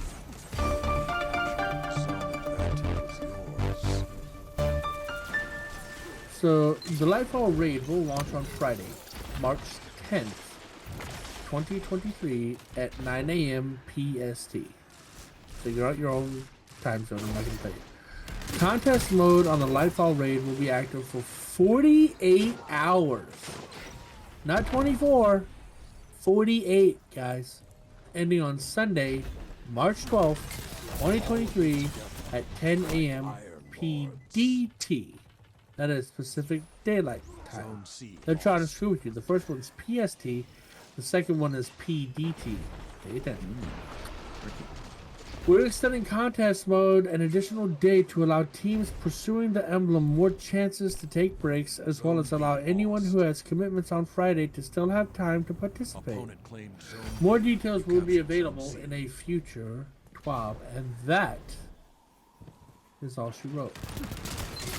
Twitter's people moaning about how we don't like this for one reason or another. Way. So, tips, tricks, guides and builds this week. I have a few videos for you to check out. We have Time Sausage Gaming Channel has done the Lightfall is Coming. Make sure you have maximum resources. Now, there's a lot of kind of farming methods of how to get your glimmer, how to get your shards. your golf balls and things like that. So check out the video because it's really, really informative and well worth the watch. Astrocross this week did a breakdown of the dev interview from Firing. Is it Fire Team? Is it Fire Team? No, it's not Fire Team Chat. The show we always get on Firing Line, Firing Range. Yeah, he did that's the one.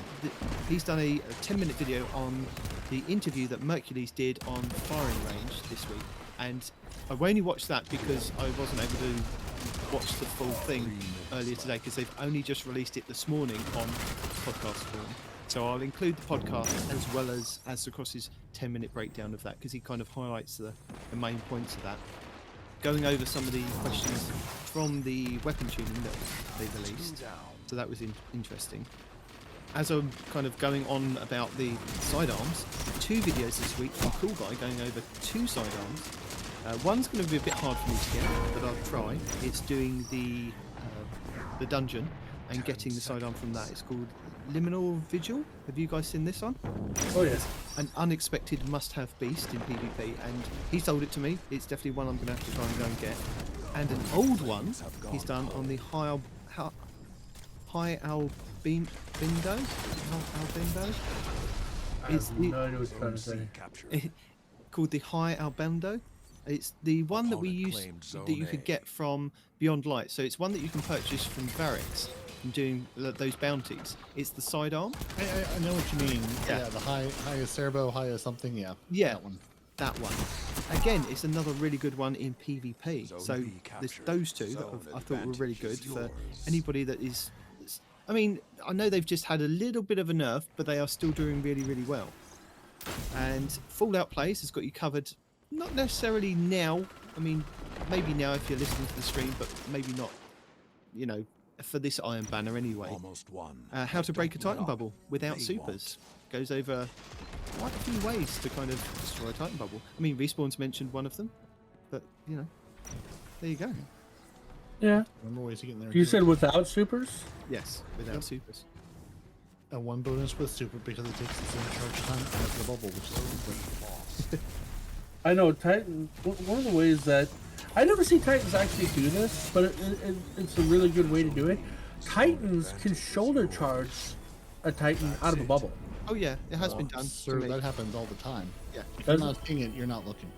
I guess I'm not looking. All Yeah, right, So it fair doesn't matter. enough.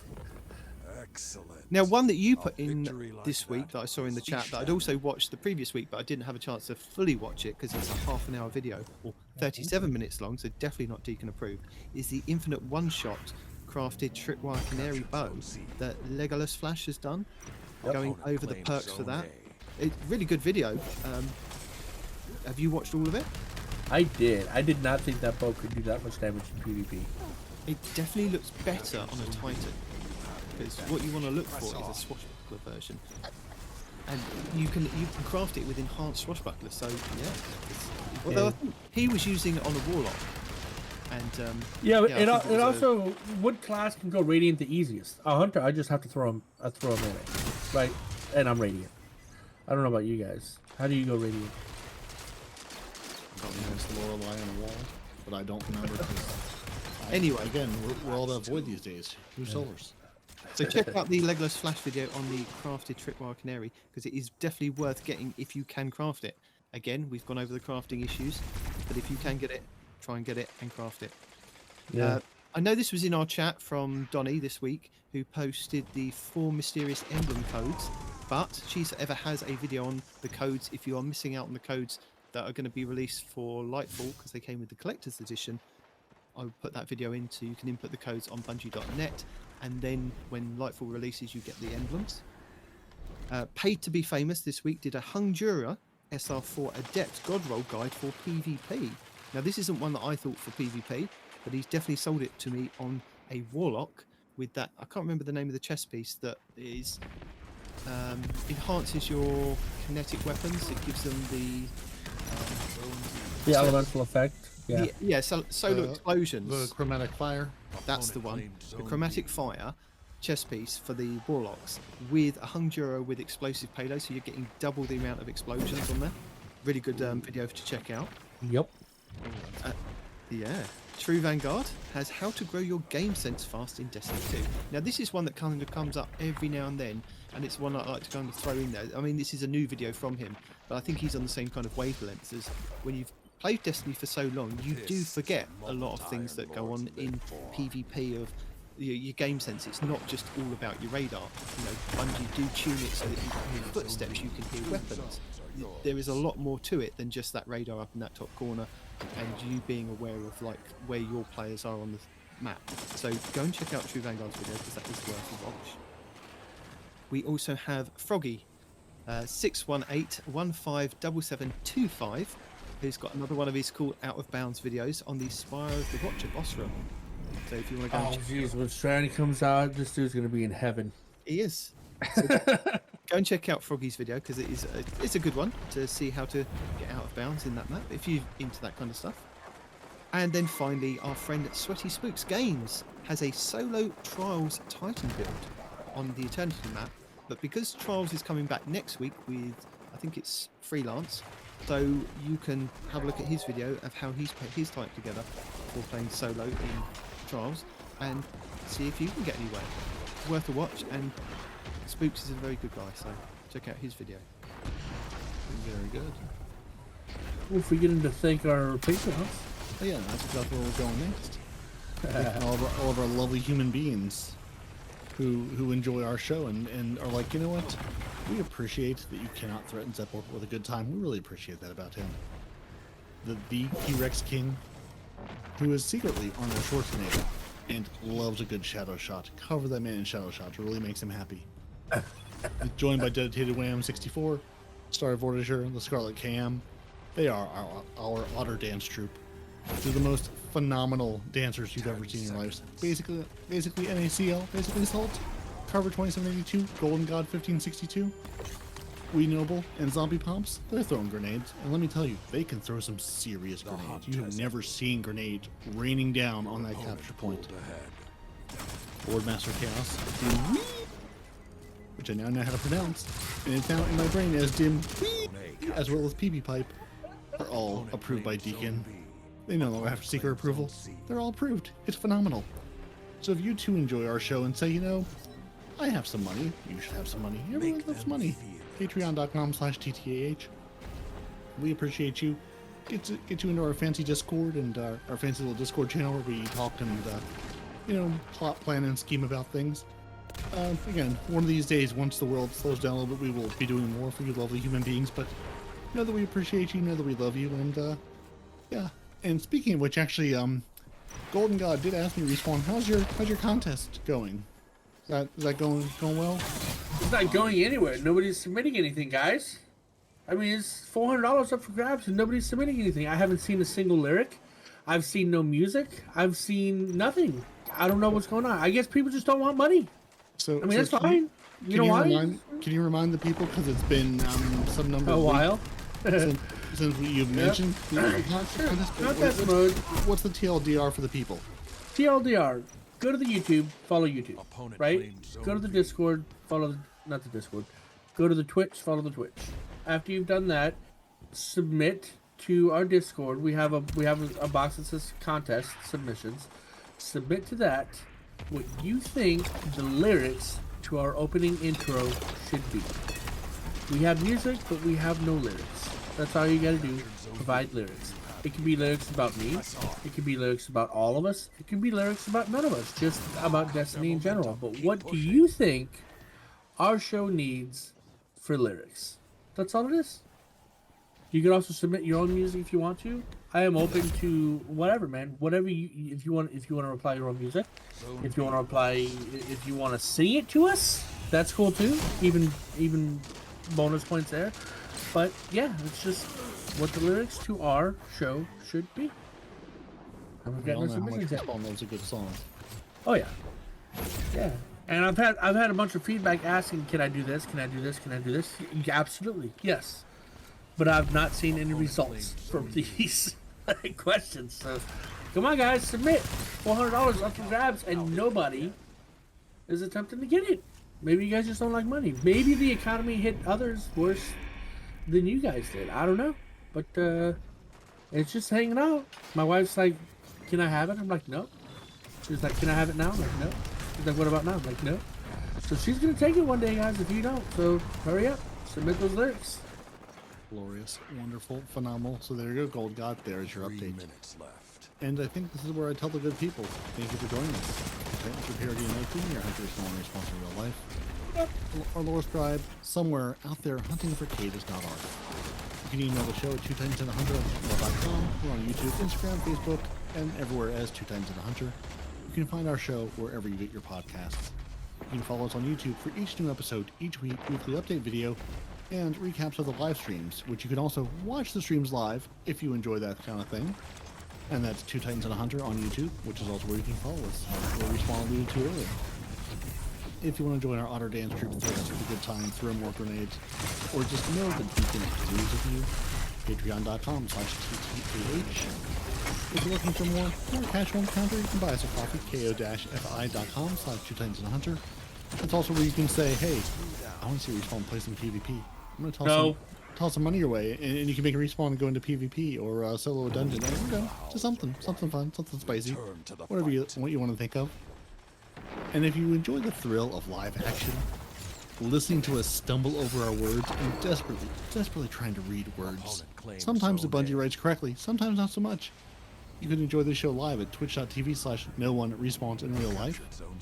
And that's NO1 respawns in real life, all one word for the rest of it. Or just check the show notes. If you're hearing this, you can see the show notes. Check the show notes. It's in there somewhere, I promise. Maybe I should double check.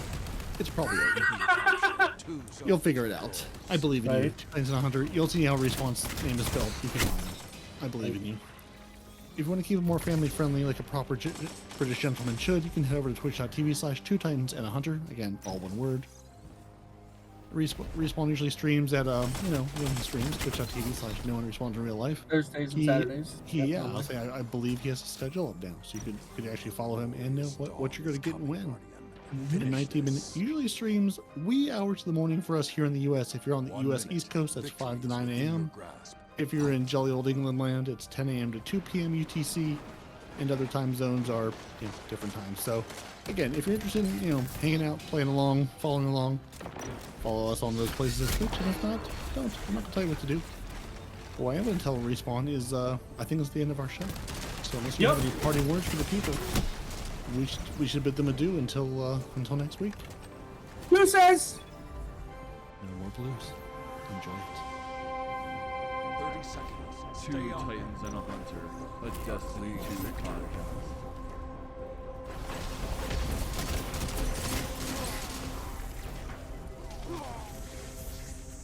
You made it look I always feel like almost when these, if there's something like big we're forgetting, there's something we're forgetting to tell the people, or some big gap we're leaving out, but I don't think there is. I think we're good.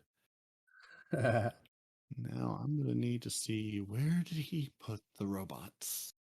They're there. До свидания.